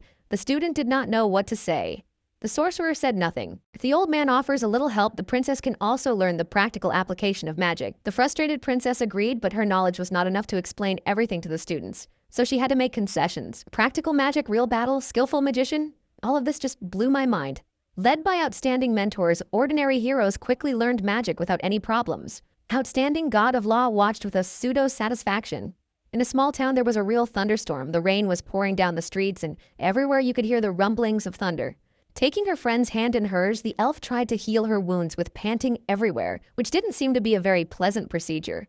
The two girls sat across from each other. One with blue hair was grooming the other. She had already put enough on, needed a little more patience. The elven girl with golden hair was named Esopreso. She was a servant elf princess. Only a miracle from a saint could help her heal and get well. But there was no way that one of the two saints in the whole world could help. Gave the miracle to a simple elf who even seemed to be of royal blood, but still the probability was extremely small. Her friend calmed her down and told her that they would definitely catch this man, and now they should at least rest a little and clean up. The maid realized that when she returned to her home, she would have to report this village to her own family. The girl was crying and wiping her hot tears with her hand, but suddenly someone knocked on the door. She asked in a crying voice who was there. It was another pixie. She had long red hair. She introduced herself. She was allowed to enter. The girl timidly opened the door. She reported that a report was received from the mercenaries. They lost track of that man, so it's impossible to find him. Looking at her with an angry look, Espresso asked, "And why would she need this information? Do they have to worry about human problems?" The maid said that this man saved her from the terrible headman, so a little respect would be nice. But the elf didn't rest. What about the princess's dagger that this stranger had? Would they let themselves be fooled again like they had been before? The maid did not calm down. After all, this man really saved her out of good intentions and had nothing wrong underneath. Shouldn't be so cruel. Espresso calmed down a bit and said that she didn't say that it should be destroyed, but it's just animal writhing and it's tense, and the girl almost cried. The elfess looked in front of her. Calling them beasts was too much. The elfess's voice trailed off into a whine. Suddenly, Elder Syllables entered the room. She immediately turned to her maid and demanded an explanation. Everyone around her stirred. The maid immediately rushed to her lord's aid and picked up her weakened body, but the elder demanded an explanation at all costs. This elven woman was an elder with a name that in the ancient language means sacred son. She was of royal descent. However, because of her eternal life, she became a toy that Elder Karmazin treasured. He played with her and used her for his own purposes. Hearing that everything was over, the elder screamed. She didn't want to believe it could still be fixed. The girl broke down crying. The aide picked her up under her arms and tried to get her to her feet. Despite the fact that this man could run away with me, he freed the elder. However, despite this, Espresso still didn't believe. She thought this man was after her eternal life and was only eager to get his hands on it. However, the elder looked at her evil maid and said, did she know that this person used the fact of dark magic? What Khan used was a breach of contract. If the contract is terminated, you will need to pay an equal amount. So the headman underestimated this guy's life expectancy and paid for it with his life, which makes sense. The elder lowered her head. Poor maid, the way she innocently flitted around the royal palace is still on her mind. Now it's the past. Tilting her head in front of her, Espresso cried, they don't know. Through what she went through, the more humiliation she experienced, nothing could compare. The elder agrees. Of course she doesn't understand it. But against all odds, she must find this man to stop it from happening. The assistant standing next to him said that the elder wasn't in a position to do anything right now, so he should worry about himself first. Celebs then looked at her assistant and said that if they had to meet again, don't let them call her elder. It was too loud a title for an old lady who was easily grossed out, and the girl headed for the exit. The silhouette of a certain god who was watching everything from the side and was very interested appeared from the wall. The ghost flew around. He had learned too much, and now his head was stirring with strange thoughts. He asked the outsider if this guy was alive at all. It seems God feared for his ward. Meanwhile, Khan, still alive but very bruised, lay on the ground covered by a leaf and breathing heavily. He had barely managed to get away from that damned village. Now the guy was lying somewhere in the bushes trying to clean himself up. In the training room, the constant lessons continued. Alsis ushered all the students wanting to become swordsmen into the training room and showed his hand. The others opened their eyes in surprise. They didn't quite realize what was in front of them and froze in amazement. In front of them was a real banquet hall filled with a variety of exquisite dishes, and there was an incredibly pleasant smell everywhere. In the end, everyone sat down at a long table at the head of which naturally stood Alsis. The atmosphere was unusual for a swordsman, to say the least. The principal raised his cup and set about to toast who decided to become fencers.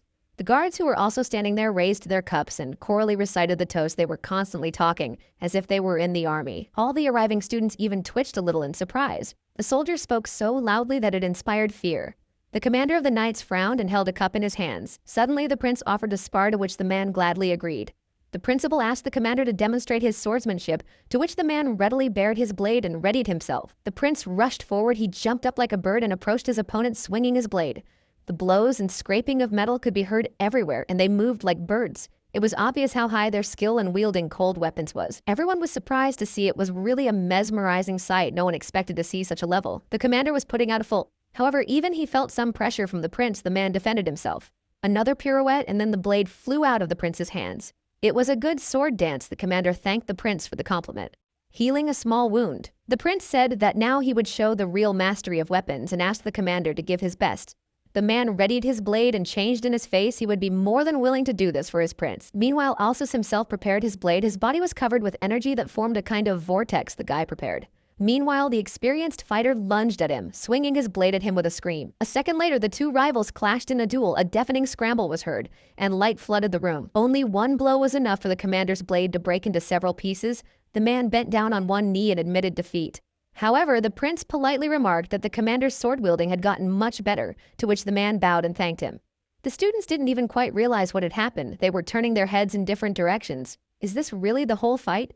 Smiling, the prince said that a strike that will destroy any mastery of your opponent's weapon is the art of wielding a sword. The students glanced over. This is correct. So this is the art of weaponry that seeks to maximize efficiency. Smiled again, the prince said that this is exactly how they already understood the concept, and now let them drink the tea that stands before them. Kangman was the first to take up the mug and tasted the drink after taking a few large gulps. However, the taste of this drink was surprisingly disgusting, not at all like tea. Everyone started coughing. The knight explained that in order to learn this art, you need to get a warrior's blessing. This medicine will help you do it quickly and safely. After saying that, without further thought, Kangman tipped the entire cup into himself and drank it in a gulp, even though it tasted disgusting. The boy even turned blue, but after wiping his mouth and putting it in his cup and back, demanded another portion. After looking at him, the prince said the guy would feel better if he ate some cookies and asked for another mug. The students looked at it with disgust, but still did not refuse. In the forest, Kang and his god were sitting in a tree with no monsters to cushion the fall, but he was able to survive thanks to the forest. The mercenaries who diligently pursued the guy while he was in the village left him no chance to escape. If the guard he'd bought hadn't opened the gate, who knows what might have happened. Probably the guy would have been finished. Sitting comfortably on a branch, the player noticed several gnolls walking in a small pack below and took a closer look, using their island of sniffing monsters, and started screaming that the meat was sitting in a tree. A smile appeared on the lad's face. After all, the monsters give him a nice, warm, welcome irony that these creatures deserve more than that. Pushing off the branch, Kang jumped down it. Just so happened that there was something he wanted to know, and now was his chance. A hard soul landed right on one of the creature's head, and the monster gritted its teeth in pain. In a few seconds, the entire small pack was already lying on the ground breathless. It was even too easy. Even Kang wondered, was it because there were only 3 of them somehow too easy? The god also looked at his ward in surprise with open eyes. The guy felt his body like never before. She became much lighter. God constantly laughed at the fact that his wards did not know the word proportion, and the player meanwhile asked if he himself knew what he was talking about. The advice was as useless as possible. God said that naturally the more the better. Khan grimaced and ironically thanked. The werewolf lying on the ground looked at him with a pitiful look and awaited his sentence to live. He wanted now more than anything. The player looked at him and said he wanted to ask him something. Just let him answer honestly. It's all because of the elves. He knows the truth. The werewolf immediately perked up when he heard about the elves. He wanted elven meat, and when the player nodded his head, he immediately smiled. Khan explained that he'd recently found the gnoll sword art that makes your hands blush and everything. How did they even use it? The guy meant Karmazin. In his mind, he still had the image of the goddess who had so treacherously exiled him to this cursed world in which he was now trying his best to survive. Now he is very weak, so it is necessary to at least imitate the skill that will help him survive here, at least so the player can become stronger. The werewolf kept saying something about meat, and Khan asked, what about the red eyes and all the other things? The werewolf kept licking his eyes. The werewolf nodded his head. He knew it well. It was the power of meat, the sweet elf he wanted to eat. Apologizing for his stupid question, the guy asked him how they ate. And most importantly, Monster kept going on about some kind of meat. Thinking about it, the player began to compare facts, sword art, strength, meat power. He needed more information to learn anything at all. Looks like he'll have to explore the habitat of these creatures. Meanwhile, the werewolf continued to cheer and breathe heavily. And at the same time, somewhere far away at a lavish table, there was a banquet going on. The prince was giving a lecture and everyone was listening to him enthusiastically. He said that magic requires talent, but they have the time and money, so anyone can learn swordsmanship. No need to worry. All the other students listened to him with bated breath while continuing to consume the strange drink. Kangman, who was already so drunk he could barely breathe, demanded more. The guy didn't seem to be taking care of himself at all. Smiling, the prince replied that for today you can stop drinking this drink. The effectiveness of it drops when you drink a lot of it. At this point, the guy realized that he made a mistake, but he has to become stronger. Even though he is very disgusted, he has to become better than all these people. A teapot was presented to him, and someone's voice said he would feel better when he rinsed his mouth with honey tea. Looking at him, the prince smiled and said that consistency is very important. In one day, you can drink 1 cup or 2 if you are greedy. When the student heard about the 2 cups, he got excited. Naturally, he would try to do it and took the cup with tea and brought it to his mouth. Said that the warrior part is not something that can be achieved in a short period of time, just as a child cannot turn into an adult overnight. When Kangman heard that, he was horrified. He thought he would become famous pretty quickly, but It turns out his judgment was wrong. Moreover, the instructor said that this could only be achieved in a minimum of a year. Then the student's face turned red. A status window appeared in front of him. He was a hero without curses, and with standard characteristics, the guy started to explore. The longer he fights now, the stronger he becomes. Clapping his hands, the prince congratulated the young apprentice. The blessing from the god of battle is no joke. He places great hopes on the boy. After that, Kangman was incredibly proud of himself. He had gotten exactly what he wanted, and now he had no right to let his teacher down. Putting his hands on the table, the prince said that first of all, he would teach them how to hide their status window, because not everyone needs to show it. At this time in the woods, an enraged gnoll of anger, he was searching for meat like a search dog from the police officers. At last, he found his prey. It was a boar carcass, and the monster bit it with its powerful jaws. Meanwhile, the player continued to watch him. It had been a few days since he had researched his lifestyle to learn the power of meat. Suddenly, the monster stopped tearing up and looked at the boy with eyes hot with rage over his shoulder. As if surrendering to its animal instincts, the monster lunged at the boy, opened its clawed paws, and roared. But Kang did not move. This dog tried to hunt him every time he ate his prey. Nice try, but failed. The guy kicked him. In an angry voice, the player told him not to crawl back upstairs. Strangely enough, this monster was too weak. The characteristics of this monster were almost all 0. It whined and fell to the ground. After that, Kang doubted that this beast was really a level 6 monster, too low in stats for such a beast. He might be lying. However, the werewolf showed his biceps and said it was evidence elf meathead elf his hunt. Hearing that the player questioned his strength, the monster took offense. That's not fair. He thought he was strong. The boy asked if he could see his level. After thinking about it, the mutant said he can't see anything, but knows the meat of the first level, it's weak meat. Hearing such hurtful words, the boy approached him and gave him a powerful kick right in the jaw. However, after a few seconds, the monster immediately rose to his feet and started pointing his finger somewhere, saying that there were tons of elven meat. A smile appeared on the player's face, and he recognized the location of the village from which the elves who had ambushed him had come. Grabbing the carcass of a small rabbit, the monster opened its wide mouth. He said the elven meat was bad and he stole. Kang just watched him from the side while the monster continued to devour the rabbit, while continuing to crunch its bones. Yes, and besides, the player noticed changes in the body of this monster. As soon as the monster started eating something, the strength in its stomach gradually began to grow. The player approached his companion and asked him what he was pissing now, but only a menacing growl was heard in response. After a second, the werewolf rose to his feet and roared. He felt incredibly good with his body going through a strange metamorphosis. His fur became thicker and longer, his whole body turned red. He screamed that he needed much more meat, much more than he had now. And seeing the guy, a huge monster that became several times larger, rushed at him, he wanted to eat the talking meat. However, the player was against it. Smiling Kong thanked him. Now he knew how the power of meat worked, and there was no need for this monster. It only took one blow to split the monster in half. The guy's hands continued to burn red from the overabundance of energy.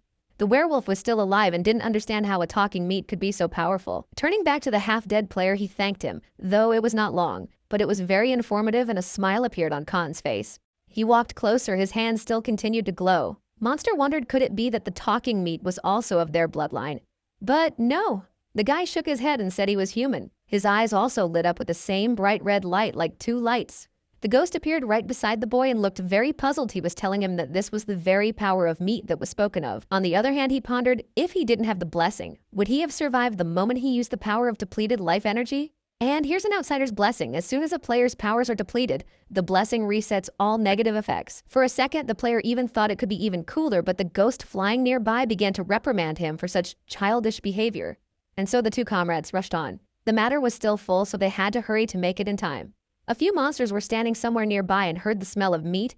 They immediately became alert and prepared to hunt. However, Kang, running at them with all his might, hit one of the monsters with his fist right in the face. He scattered them like toys. Bak was very surprised at the transformation of his ward. He had become many times stronger. In such a short period of time, it was frightening. But despite all this, that he got up much stronger than before, the player was not at all happy. He originally had to use his smartphone under a blanket. God pointed his finger somewhere to the left. The player thanked him and stopped for a second, choosing the right road. Taking his blade from his pocket, Khan prepared. His eyes lit up with rage. Should he now punish these barbarians with the power of fantasy? The two guards guarding the perimeter walked back and forth, talking in their own incomprehensible language. Only their voices could be heard. Kana's face appeared from the nearby bushes, and he had originally wanted to sneak in unnoticed. But the security here was better than he had expected. It was good that the guy was able to memorize the layout of the village earlier, so there was no problem with that now.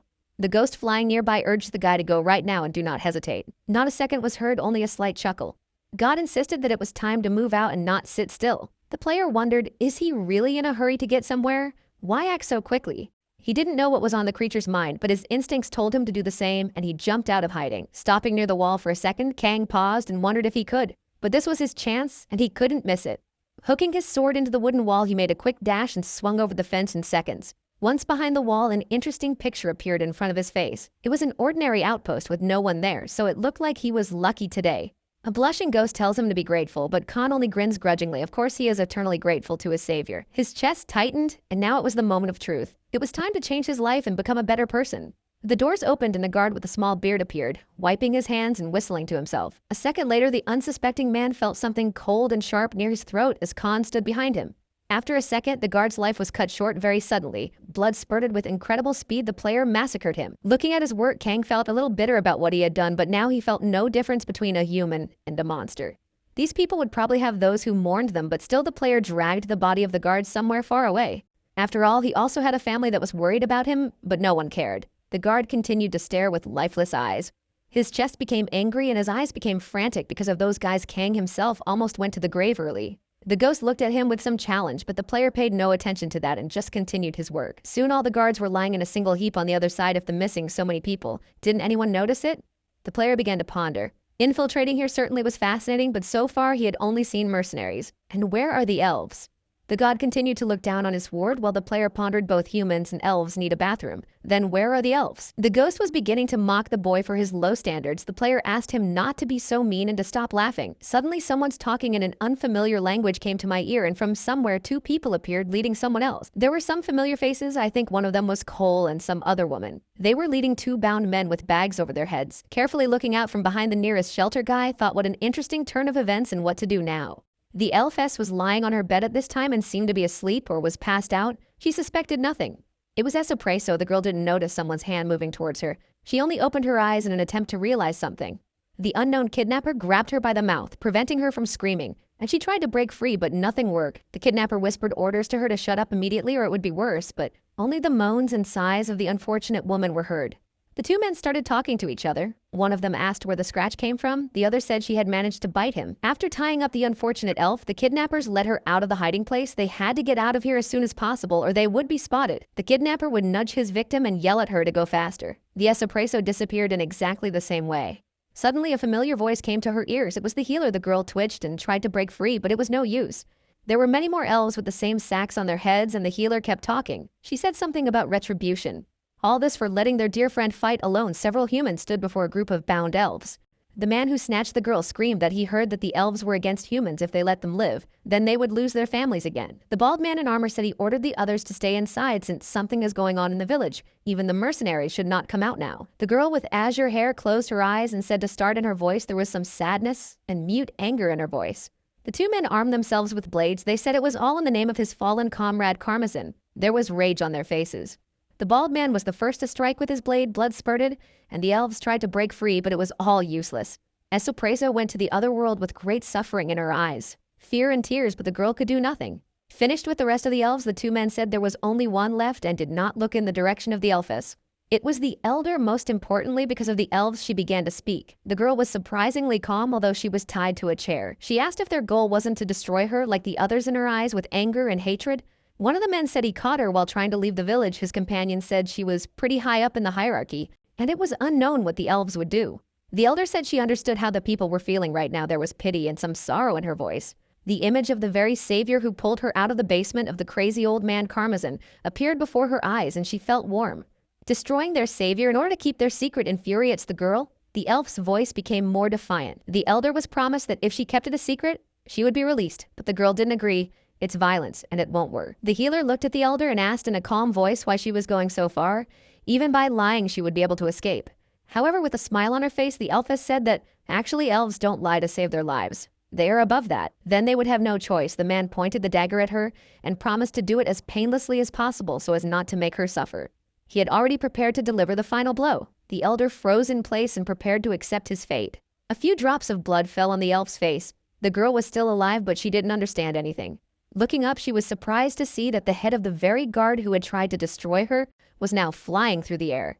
And in front of her stood none other than the savior who had pulled them. Out of the scientist's basement, she didn't quite know what was going on. Kang looked at her with red eyes and said nothing. He had the very same knife in his hands. The elfess was frightened. There was still blood on her face and fear glittered in her eyes. She couldn't believe her luck. Looking at her with red eyes, the player said that here they were meeting again, but there was something to do first. Turning towards the rest of the kidnappers, the player glittered his eyes. Should he deal with them first so there would be no problems later on? He was going to destroy all of them, and the guy moved forward on the first kidnapper first blow, and the man is already lying on the earth. The girl sitting next to her covered her face with her hands and tried not to scream. She was incredibly scared. She was more afraid for her life than ever. Tears glistened in her eyes as she begged to be saved and spared, her voice breaking into tears. Great, the player now realized that he knew this language now. At least something could be understood. Now the boy's eyes were burning red. The stranger got out of her seat and ran to the door. She tried to open it, but all was useless. Kang just stared at her from afar. A dagger whistled, and immediately it struck the head of the unfortunate woman. She parted with her life instantly. Meanwhile, the player stood and simply watched the result of his actions. He did not expect it to be so simple. Looking back, the guy realized that it was a good idea to start with a tough guy in armor, or there would be trouble. The elder looked at him with a surprised but not so frightened look and said something, but the language was not clear. Turning to her, the player asked himself what she was talking about and continued to remain silent. Above the girl hovered a status window. She was an elder at the elves. The characteristics this girl had were really impressive. Getting closer, Khan realized he hadn't seen the status window before. Could it be that the elfess is showing it on purpose? Maybe she trusts him or something. Seeing the tamer's blessing, the player wondered if it was useless even for the animals here anyway. There was only one reason to open the status. After looking at the elf once again, the player asked her name syllabus. When she heard her name, the elven girl became animated and happy. A smile sparkled on her face as she looked at her savior with a grateful look. The player looked closer. Perhaps he felt nothing because of the outsider's curse, but it was all somehow strange. He looked at the elfess. Meanwhile, his deity was experiencing a lot of discomfort. He emphasized that the guy is an outsider and shouldn't throw around feelings like that. An irritated Khan said he already knows he's an outsider, and if he doesn't stay one for the rest of his life, he'll get punished right. The surprised elven woman looked at her savior and said something in her own language. Most likely she was asking. Still, what a lucky elf, the guy thought, because he wanted to destroy everyone in his path, but stopped for a second. He remembered how he had told his name to the inhabitants of this world who had betrayed him at the most crucial moment. It was his mistake. After all, the player untied the girl and told her to take care of the rest. He would be no different if he destroyed the elves here. A second later, the elder snapped out of her seat and ran toward the boy as if wanting to hug him. However, the player reacted quickly and presented the blade to her chest. In an annoyed voice, Kong said that such antics really pissed him off. But the elven woman kept smiling and called him by his name, which surprised the player very much how she knew his name. There was nothing to do. I had to take her with me, and now the couple was walking down the night street, where it was suspiciously quiet. Kang wanted to ask his deity what he thought about it, but the outsider god was in no mood to talk. He seemed offended. Getting angry, the player said to himself that he needed to get rid of the elf so that this petty god would stop being angry for at least a second. But now they couldn't trust anyone. They stopped in the square and looked around for something nearby. Without thinking long, the guy grabbed the elf under his arm and ran away from the village. It was time to get away. All the way, the elf tried to say something to him, repeating the player's name, but Khan did not understand anything. Most likely she wanted something from him. When the guy asked what was wrong, the elf started to explain something to him, but the player still didn't understand a word. Still realizing that she wanted him to look up, Kong looked up and saw the flames covering the entire forest at an astonishing rate. But then it turned out that it was a phoenix. A huge firebird flew across the sky, leaving behind a hot plume. The player was frightened. In the end, the fire monster opened its wide mouth and shouted. This scream was so loud that one could be deafened. A second later, the fire phoenix fell to the ground as if hit by someone's arrow. Most likely the bird had been wounded before. Kang thought for a second, even if he wasn't injured due to his blessing, this frail elf could burn in a second. The elfess tugged at his arm and asked the player to let her go. She was tired of being in the hands of the player. Khan. As if he understood without words, it seems the elf wanted the guy to leave her since she considers herself a burden. Once she was on the ground, the elder began to slowly approach the phoenix. The bird seemed to show no hostility. The elder began to say something in her own language, and the bird tilted its head toward her and seemed to listen. It seems that the player began to realize that thanks to the Timur skill, they became partners. The guy only watched it from the side. Turning to her rescuer, the elfess smiled and called his name, seeming to want him to come over. Turning to the boy, Celebes said something else in her own language and called out her name. It was basically understandable. She had something else to say or do the player didn't quite understand, but the elfess moved closer to him and kissed him. The ghost watching from the side was shocked by the unexpected situation and didn't know what to say, but the player didn't seem to mind. Still pulling away from the elf girl, the guy wiped his mouth with his hand and tried to ask what she was doing. He didn't understand anything and was confused, but the elf only looked at him with a smiling look and squinted her eyes at him. She seemed to like it, a kind of gratitude. Suddenly, the phoenix began to envelop them with fire. The player looked in front of him with frightened eyes. He didn't realize what was happening around was getting warmer. The phoenix flew just a few centimeters away from the boy and pelted him with its heat. Khan tried to close in. A second later, the elven elder was already sitting on a firebird, seemingly unaffected by the fever. The girl once again called the player by name and looked at him good-naturedly. Most likely she was thanking him again for the rescue. The bird flapped its wings and flew upward, leaving the player standing alone on the ground in utter bewilderment. Having forgotten all about God, Kang felt someone pulling his hair. The deity sat on his shoulders and began to pass judgment. Not paying attention to the indignation of his god, the guy thought it was his first time. He couldn't believe that he was repaid with a kiss for saving him. Looking in front of him, suddenly the player saw a status window. Something there changed. In front of him was a bright purple light. It turned out that his coefficient had increased, and besides the blessing of the god of the outsider, there was also an elf of high rank. The god continued to feel uncomfortable and eyed his ward suspiciously. He thought something was wrong. Don't mind it. The player smiled and said that in life things happen. He was very happy to be kissed and given a blessing. Now God felt very uncomfortable. He seemed to be embarrassed, and the player kept looking at his status. Life expectancy and youth increase, similar to the outsider's blessing. Now, if Kang uses both blessings, the power will increase. The god began to grumble that his ward was too happy. The little creature seemed to be unpleased with the situation. Trying to appease his patron, the player said, the reason for his joy is that he and this elf finally separated. Of course, the guy collected. The deity stopped being angry for a second and silently looked at her ward with a spiteful look. But after a second, the little god sagged with joy. His condition improved greatly. Well, that's good. Kang was also glad it was over. Looking at the nearby bushes, the player asked his god if they should go any further. This time there was silence. One of the werewolves was wandering through the forest, unsuspecting, his head spinning, looking for something to eat in the thicket. Suddenly, Monster felt someone jump on his shoulders, not expecting such a turn of events. I had a hard time guessing it was Khan. The guy smiled and asked how it was going. Monster looked at him, surprised and scared. A smile appeared on the boy's face. He kindly asked to be allowed to look around their house, and they moved on. It had been 3 days since the students had visited the academy, and now the teachers stood before the group of teenagers. The Prince Knight said that after meditating for a day, they would raise their levels on the hunt. Beside him stood the princess and smiled. Excitement appeared on the faces of the students, but the prince calmed down. For their first hunt, they will gather the necessary monsters here. The overjoyed princess exclaimed that for mages, blessing was definitely necessary. When the blessing rank and levels go up, the abilities grow. A few guys rejoiced at the level increase on the hunt, just like in their favorite fantasy novels. This is just great news. The girls started talking to each other. One of them had heard that as the level increased, the skin and figure also improved, and they smiled. Suddenly, the curly-haired student noticed some strange creature behind him. It looked like a green-colored slug. He immediately exclaimed that it was slime. Everyone else also turned to the guy and started looking at the strange slime. Seeing such close attention to himself, the unfortunate liquid monster was frightened, and tears spurted from his eyes. The teachers also saw the monster and in one voice ordered all the students not to move. On the faces of the prince and princess appeared frightened. The curly-haired student was about to draw his sword to strike, but stopped in the same position when he heard the teachers shout. In a serious voice, Alsa said that they had correctly called the creature a slime, and it is useful. It does not harm humans, so it does not need to be destroyed. On the boys' faces showed disbelief. The slime couldn't be useful. They were upset that their experience had escaped them. The princess moved closer to the trembling blob and extended her hands to it. Thanks to this creature, the number of diseases is reduced. The guys looked amongst themselves while the princess fiddled with the frightened slime. Was the students very sad?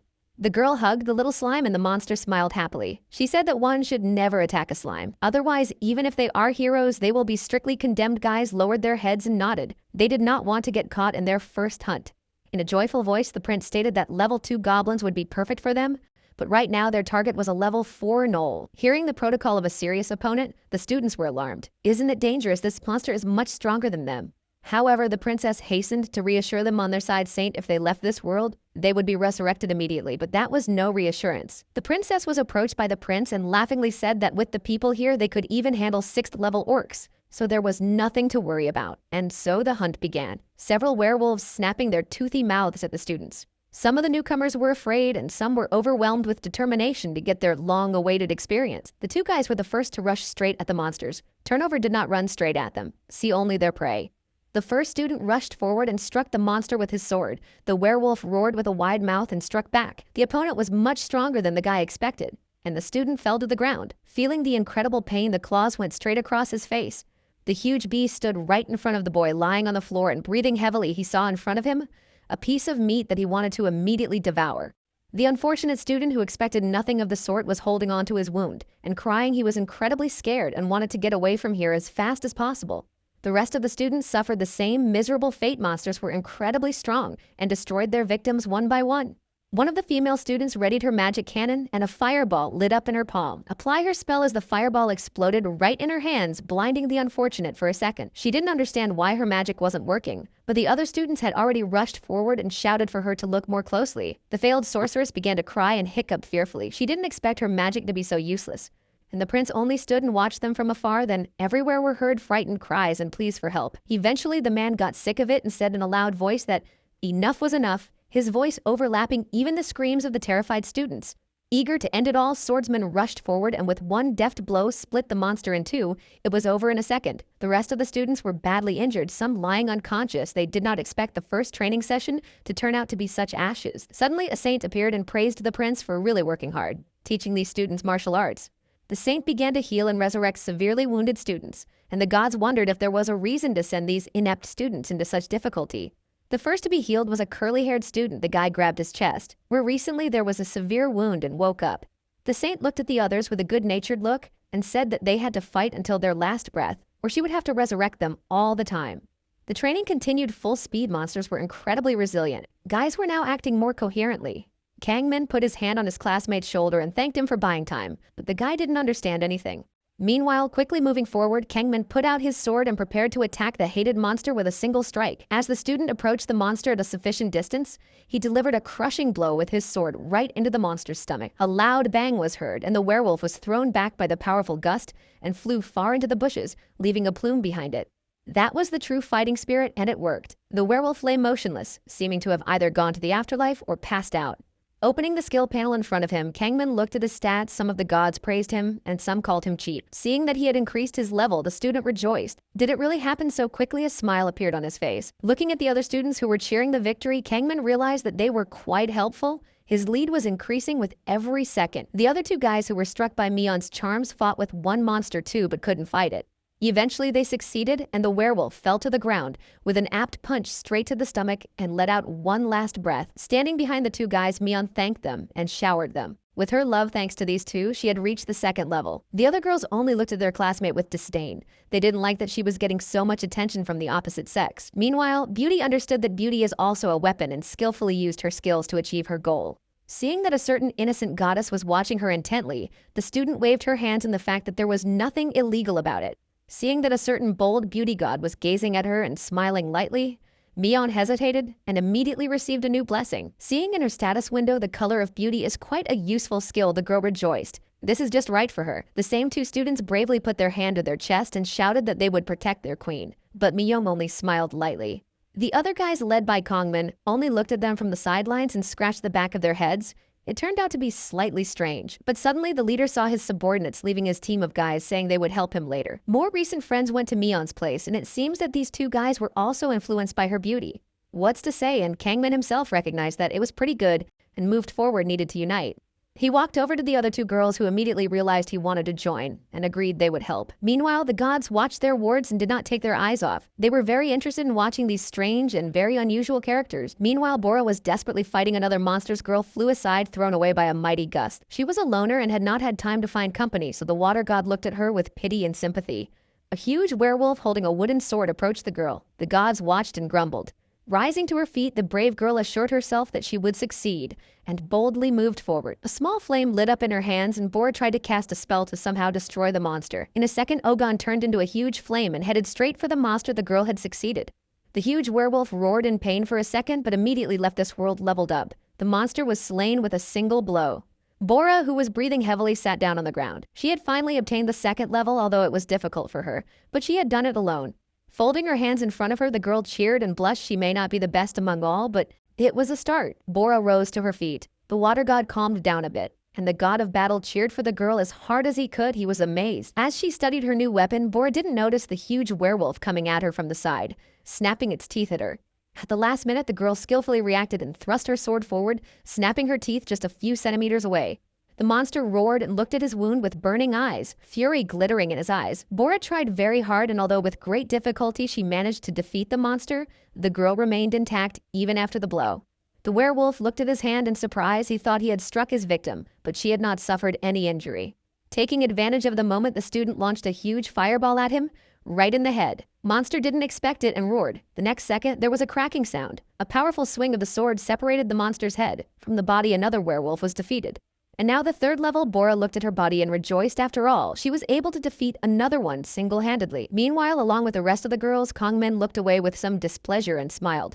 Mion was standing there and looking at him. The guys who were enchanted by her were fighting for the attention of their goddess.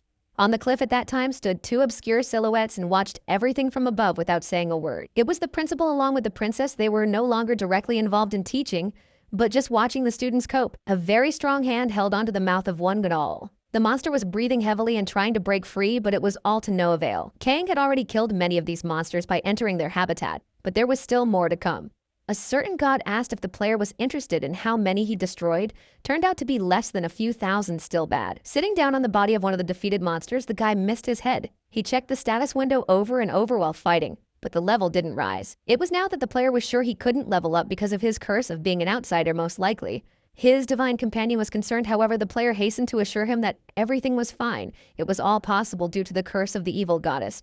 His level isn't rising at all. Kang is furious. He's trying so hard to make progress, but it's all just futile. Suddenly, God looked into another galaxy and said that the stars there are surprisingly very many stars. The player wondered why.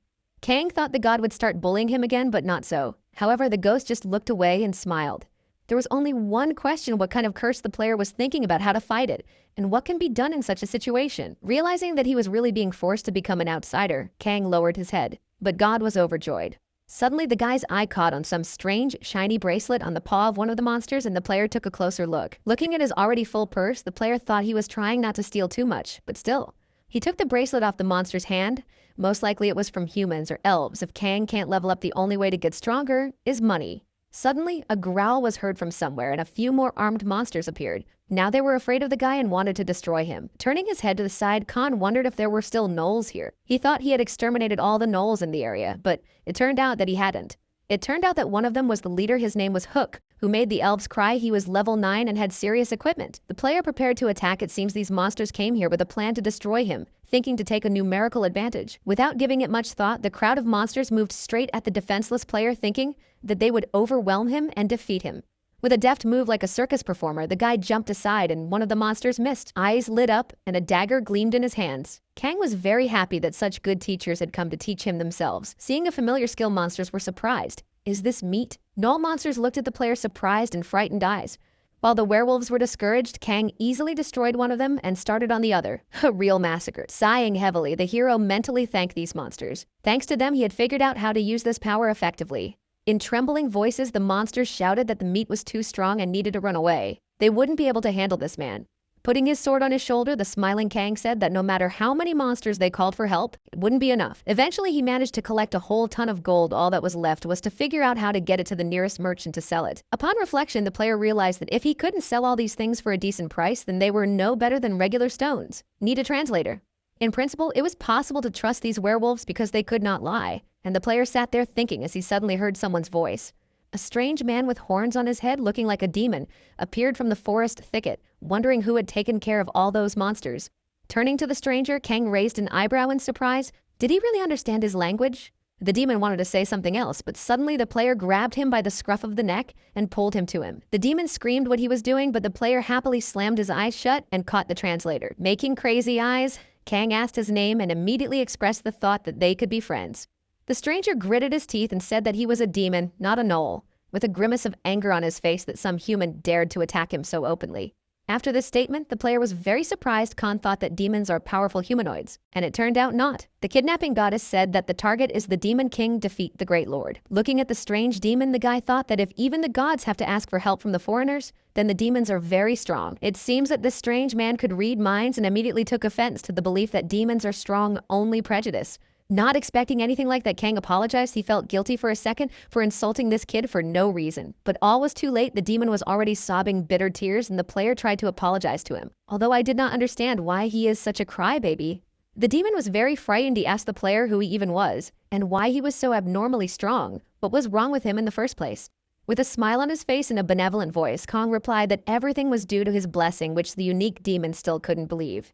When he found out that the demon could see his curse, the guy was very surprised to find out how it was possible that he didn't show his status window. Pointing to his green eye, the demon replied that he had the blessing of observing the eye that allowed him to see the abilities of others. Spirit watched it all from the sidelines and smiled. It was amusing to watch the demon fear his ward. Taking a closer look, the player said that this demon was quite intelligent, to which he replied that he was a black mage and had been for quite some time.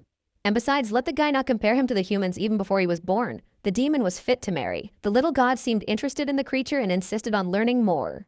The boy shook the demon and asked him why he had not married long ago, to which he replied that he just wanted to be destroyed. He did not want to be a toy in the hands of man. A smile appeared on Khan's face. Wouldn't it be sad to leave this world without getting married? However, the unfortunate man replied that the stronger the demons are, the more partners they have, but he is a weakling and ran away from his settlement. Looking at him with a pitying look, the guy started to pity him. However, the demon asked him to stop it humiliatingly. Oh, and by the way, how can a player even walk? This question from the demon sounded a little strange. A little surprised, the player let go of the demon and asked what he even meant, why it was he shouldn't walk. However, the demon pointed to a bottle of paralyzing potion. He had used almost all of it, but this man somehow still walks. The image of a mad scientist who acted in the same way in principle, but the effects of the poison were not at all perceptible, immediately came to mind. But when Kang found out about it, he got angry. He wanted to be friends with the devil and he tried to paralyze him. Seeing such a frightened expression on the demon's face, he didn't want to mess with this abnormal guy. But a smile was already spreading across the player's face by itself. The demon was able to remind him of such an invigorating incident that had happened not long ago. The player laughed as he approached the demon, thus scaring the hellspawn, but suddenly a wave of some strange energy spread throughout the boy's body and paralyzed him as if to paralyze him, but the obsession quickly subsided. This made the player even more furious, and what this little demon is up to? Does it want to destroy him? Even that didn't work. The curse of the outsider nullified the effect of the binding potion, and they remained in the same position. After a little thought, the player asked the question that this demon is connected to the headman. It is possible that they somehow cooperate. The demon only smirked and asked what kind of stupid questions these were. He seemed to have calmed down a bit. The demon said that this man was on the verge of life, very old and infirm, and passing near the demon seemed to pity him because of the sad story. That's why he saved him from the elf's curse, but a second later, some kind of energy passed through the demon's entire body that made him shudder. Now everything became clear. The player realized that the black mage was that demon because of him, and everything happened. Fury overwhelmed him so much that the player was ready to destroy anyone in his path. Eyes lit up, the sight was terrible. Meanwhile, during the training session, there were only a few students left. Unfortunately, the others couldn't take it. The saint stood before them and putting her hand to her lips looked pityingly at them. They returned to the temple. Now the funds will be invested in the remaining heroes. All the other students heard this and were ecstatic. It was just great news. The prince is also very happy, 3 levels in a day. This unprecedented rate of increase is simply wonderful. The man was delighted. As expected from the hope of humanity, all indeed delightful to himself, he thought, although surprised only by the hero's blessing. Suddenly they were interrupted by some guard who rode in on a horse saying he had a report. They saw a monster in the process of being eaten. The man was very frightened. His voice was shaking. He was out of breath and wanted to say something else, but stopped. The saint turned to him and asked, "At what stage is the monster?" Man, breathing heavily, replied that it was at the 5th. Turning toward the prince, the girl asked those 3 heroes also on the same level. The man nodded in response. An idea came to mind. And now all the remaining students led by the prince moved forward to the monster. There was something to check. Hiding behind a nearby tree, the whole group watched as the huge wolf sat and ate something. Only its vile slurping could be heard. In a whisper, the prince said that monsters may look stupid, but it is not at all true. He can attack someone who is less powerful. The princess, who appeared next to her, joyfully announced that the fed-up monster could even use black magic. She spoke too loudly. Naturally, the huge furry beast heard her voice and became alert. It seemed that the new prey was not long in coming. The princess, with a silly look, apologized and said that it seems they were discovered through her fault, but it was too late to apologize. The huge furry monster roared at the group of students with the intent to destroy them and devour every last one of them. The prince said they would stay behind and watch the students deal with this monster. This is their main assignment. People were very scared. They didn't know if this monster was all right and if it was even possible to deal with a monster of this level. But using his leadership skill, Kangman turned to the boys and said that there was no need to be afraid. If only to gain time, it would be possible to defeat this monster. Since this wolf is bigger, he should in all likelihood be slower than the others, so that could be an advantage. The boy wanted to say something else, but he didn't notice that a huge, angry wolf was already flying at him, opening its wide maw. There was a rumbling sound and all the other students froze. They had not expected such a quick attack and had goosebumps running down their backs. A second later, the huge beast rushed at the other students and started throwing them around like toys. People didn't know what to do. Fear possessed them. Bora prepared herself. She still managed to control herself and grouped herself quickly to avoid tragedy. The monster was standing right in front of her with its back turned, giving the girl a chance to make a sneak attack. She immediately started swinging her sword, the energy overflowing her weapons. The blow could only be won. She had to act carefully and very quickly. But unfortunately, the werewolf immediately noticed the attacker and hit the girl with a knee right in the stomach, so that she was bent in half. Unable to match such power, she flew backwards and crashed into her classmate, which was very painful.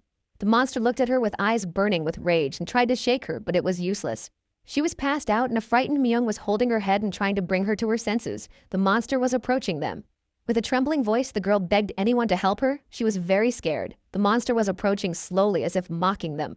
The huge monster stared at its victims with eyes hot with rage, its mouth dripping with vile saliva with only a few seconds to go. Two girls were sitting downstairs shivering in fear. One of them was passed out and could not help her useless friend in any way. The frightened Mion prayed and asked at least some god to help her. She really didn't want to part with her life. But suddenly something changed. The monster changed its face and moved closer to the girl. It seems the charm worked. Even on the monster, he moved a couple more steps closer to her. There were only a few seconds left before tragedy struck, but suddenly a powerful blow struck the monster right in the neck and separated its head from its body. It was the principal. He arrived in time and saved the two girls. Looking at his students, the man asked if they were all right. Myung was so scared that she couldn't speak properly. Only sobs came out of her mouth as she shook with fear. The tutor only looked at her with a pitying look, seeming a little disappointed with the students' progress. Meanwhile, somewhere far away on a forest edge, an unfortunate demon was suffering humiliation at the hands of a strange, strong man. His eye was swollen and his nose broken. Khan had tried very hard, and now the demon was barely alive. The poor man looked at his tormentor with a piteous gaze and had already resigned himself to going to the next world. Looking at his victim with a good-natured look, the player asked if he wanted to part with his life. Demon shouted for him to finally wait. His hand glowed, and it was as if he had begun to heal himself with his own magic. Soon all the wounds healed, and the demon's face took on a normal appearance, seeming to feel better as a smile stretched across his face. This ability was very similar to Outsider, and the player noticed it immediately but was still very angry. It was no joke. The demon said there's a terrifying saint in the next settlement, and besides, he can't say goodbye to life without getting married. With a smile on his face, the demon offered to guide the boy to the next town. Exactly where he would find what he needed. There were many people there. The happy player agreed that it suited him. After all, the method of communication works. It was only worth the effort. And so they went on their way. On the way, the demon said that the knights have been guarding the main entrances for several days, so they would have to go around. Hearing about the identity check, the player became furious, all because of this language barrier. The cursed goddess is putting a stick in his wheels. Meanwhile, his annoying little side continued to have fun. He seemed to like it when his ward suffered. It was getting more and more annoying. Two more heroes, Hanu and the red-haired mercenary, were walking along the forest road. The girl kept grumbling. Meanwhile, the badass was always thinking about toilets that weren't mentioned in the comics. That's what he was trying to say. But for these few days, the girl had paid for his armor, inn, and food, so it would be unfair to resent him.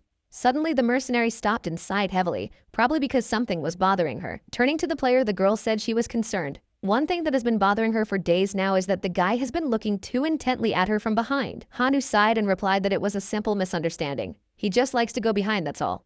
And inside himself, the guy rejoiced. Such a hottie helps and follows the stranger.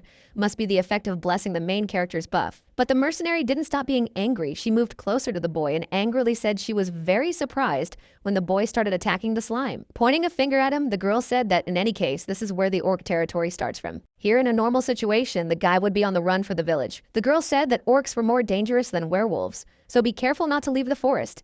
She wanted to make sure that the bastard understood everything and asked again. The mercenary was breathing heavily. She was extremely displeased. Hanu, however, said he remembered everything perfectly and smiled broadly once again, pleased that such a beautiful girl was worried about him. The mercenary continued to glare at him incredulously, and the guy smiled like a madman. The player noticed that the number of gods watching him had increased. Did he really become so popular even in the divine pantheon? The mercenary said with a heavy sigh that he had better not be a nuisance, but a guardian of the Knoll territory. And besides, Hanu was the lowest mercenary of the slime level, the lowest rank among mercenaries, but still. The guy looked down at his ring on his finger and cringed a little. He had a new blessing, giving extra experience. Turning around, the player asked if the girl was sure that this was the right place. The mercenary noticed it too. Coughing. Hanu said that such incidents always happen when the protagonist goes. He whispered it under his nose.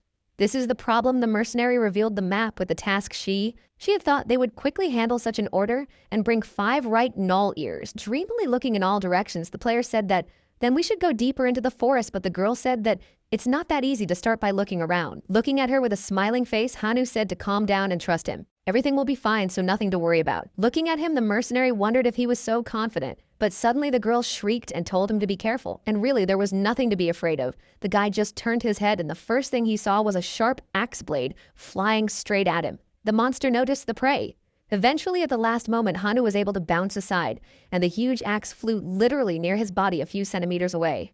The guy was frightened beyond belief. He looked at the huge axe a few centimeters away from him, and dazed with fear did not dare to move. Thank God the mercenary quickly oriented herself and yelled for the guy to come to his senses. Finally, she ran to help her ally. Jumping up high, the girl prepared to attack the monster from high up. The werewolf was already preparing and raised its bloodshot eyes upwards. The sound of a blow rang out, but the armor the werewolf wore was too strong to be broken by a simple sword. The mercenary landed a few centimeters away from the guy and asked if he could get up, but Hanu didn't move yet. He was too scared. Meanwhile, the huge ogre monster was approaching them, his saliva dripping from his mouth and his wrenching growls could be heard everywhere. The player finally realized that he was facing the same gnoll, but he seemed a little more intimidating than the boy knew from the novels. Worst of all, there were two werewolves and they were already running at their victims, waving huge blades. Eventually, the mercenary realized that it was useless to expect anything from this guy and said to listen to her carefully. Her voice became firm. She said she would somehow get the attention of the monsters, and Hanu at that point should try to run away. The guy didn't want to leave her behind. He wanted to say something else, but something flew near his face and hit him painfully right in the jaw, and he almost lost consciousness. It was a huge, massive rock that flew right into the player's face and his head went all fuzzy. The last thing the player heard was the fierce scream of the mercenary who tried to bring him to his senses, but it was useless. Only a few seconds passed, and luckily Hanu was able to regain consciousness. He opened his eyes and sighed heavily. He looked up, and the first thing he asked what was wrong with these monsters. The player was very scared and was twirling his head in different directions. The first thing the guy saw was his friend who was missing her left arm and was tying her hand with another tourniquet. After what he saw, the player could not find words to express his surprise. He did not quite understand what happened to his hand. However, the girl with a sad look said that you shouldn't blame yourself. It was her mistake. So Hanu is not to blame for anything. However, the player berated himself for making such an oversight, and how can he be called the protagonist after this? This is a real shame. Wanting to do something to help his friend who had protected him, Hanu opened the inventory panel and searched for some potion to restore his arm. He paid no attention to the attempts to calm him down. How could anyone stay calm after something like this? It was unthinkable. Again, the special effect worked and the girl smiled, saying it was her fault, so it was okay. Seeing the expression on her companion's face, the mercenary looked at him in surprise. When he heard the gods laughing at him, the player shouted for them to shut up, but the mercenary only looked at him in surprise. The wind god was not happy with this attitude to himself and decided to teach the guy a little lesson by hitting him with a lightning discharge. He can't see through objects and his ability to keep a secret is reduced. The mercenary looked at him surprised. Through the clothes the guy could no longer see. There were only crosses. After such, Hanu was inconsolable. He began beating his fists into the ground in an attempt to regain his gift. All dreams went to ruin. The mercenary understood nothing. The girl calmed down and suggested that if they stayed here like this, they might get into trouble. As the companion began to speak, the mercenary looked at him with a surprised look. He promised her something. In a firm voice, he said that he would take responsibility and fix her hand because he is the hero of the legends of Kanu, is fully confident. Meanwhile, Kang continued to ask his new friend what his name was, wanting to know who he was dealing with.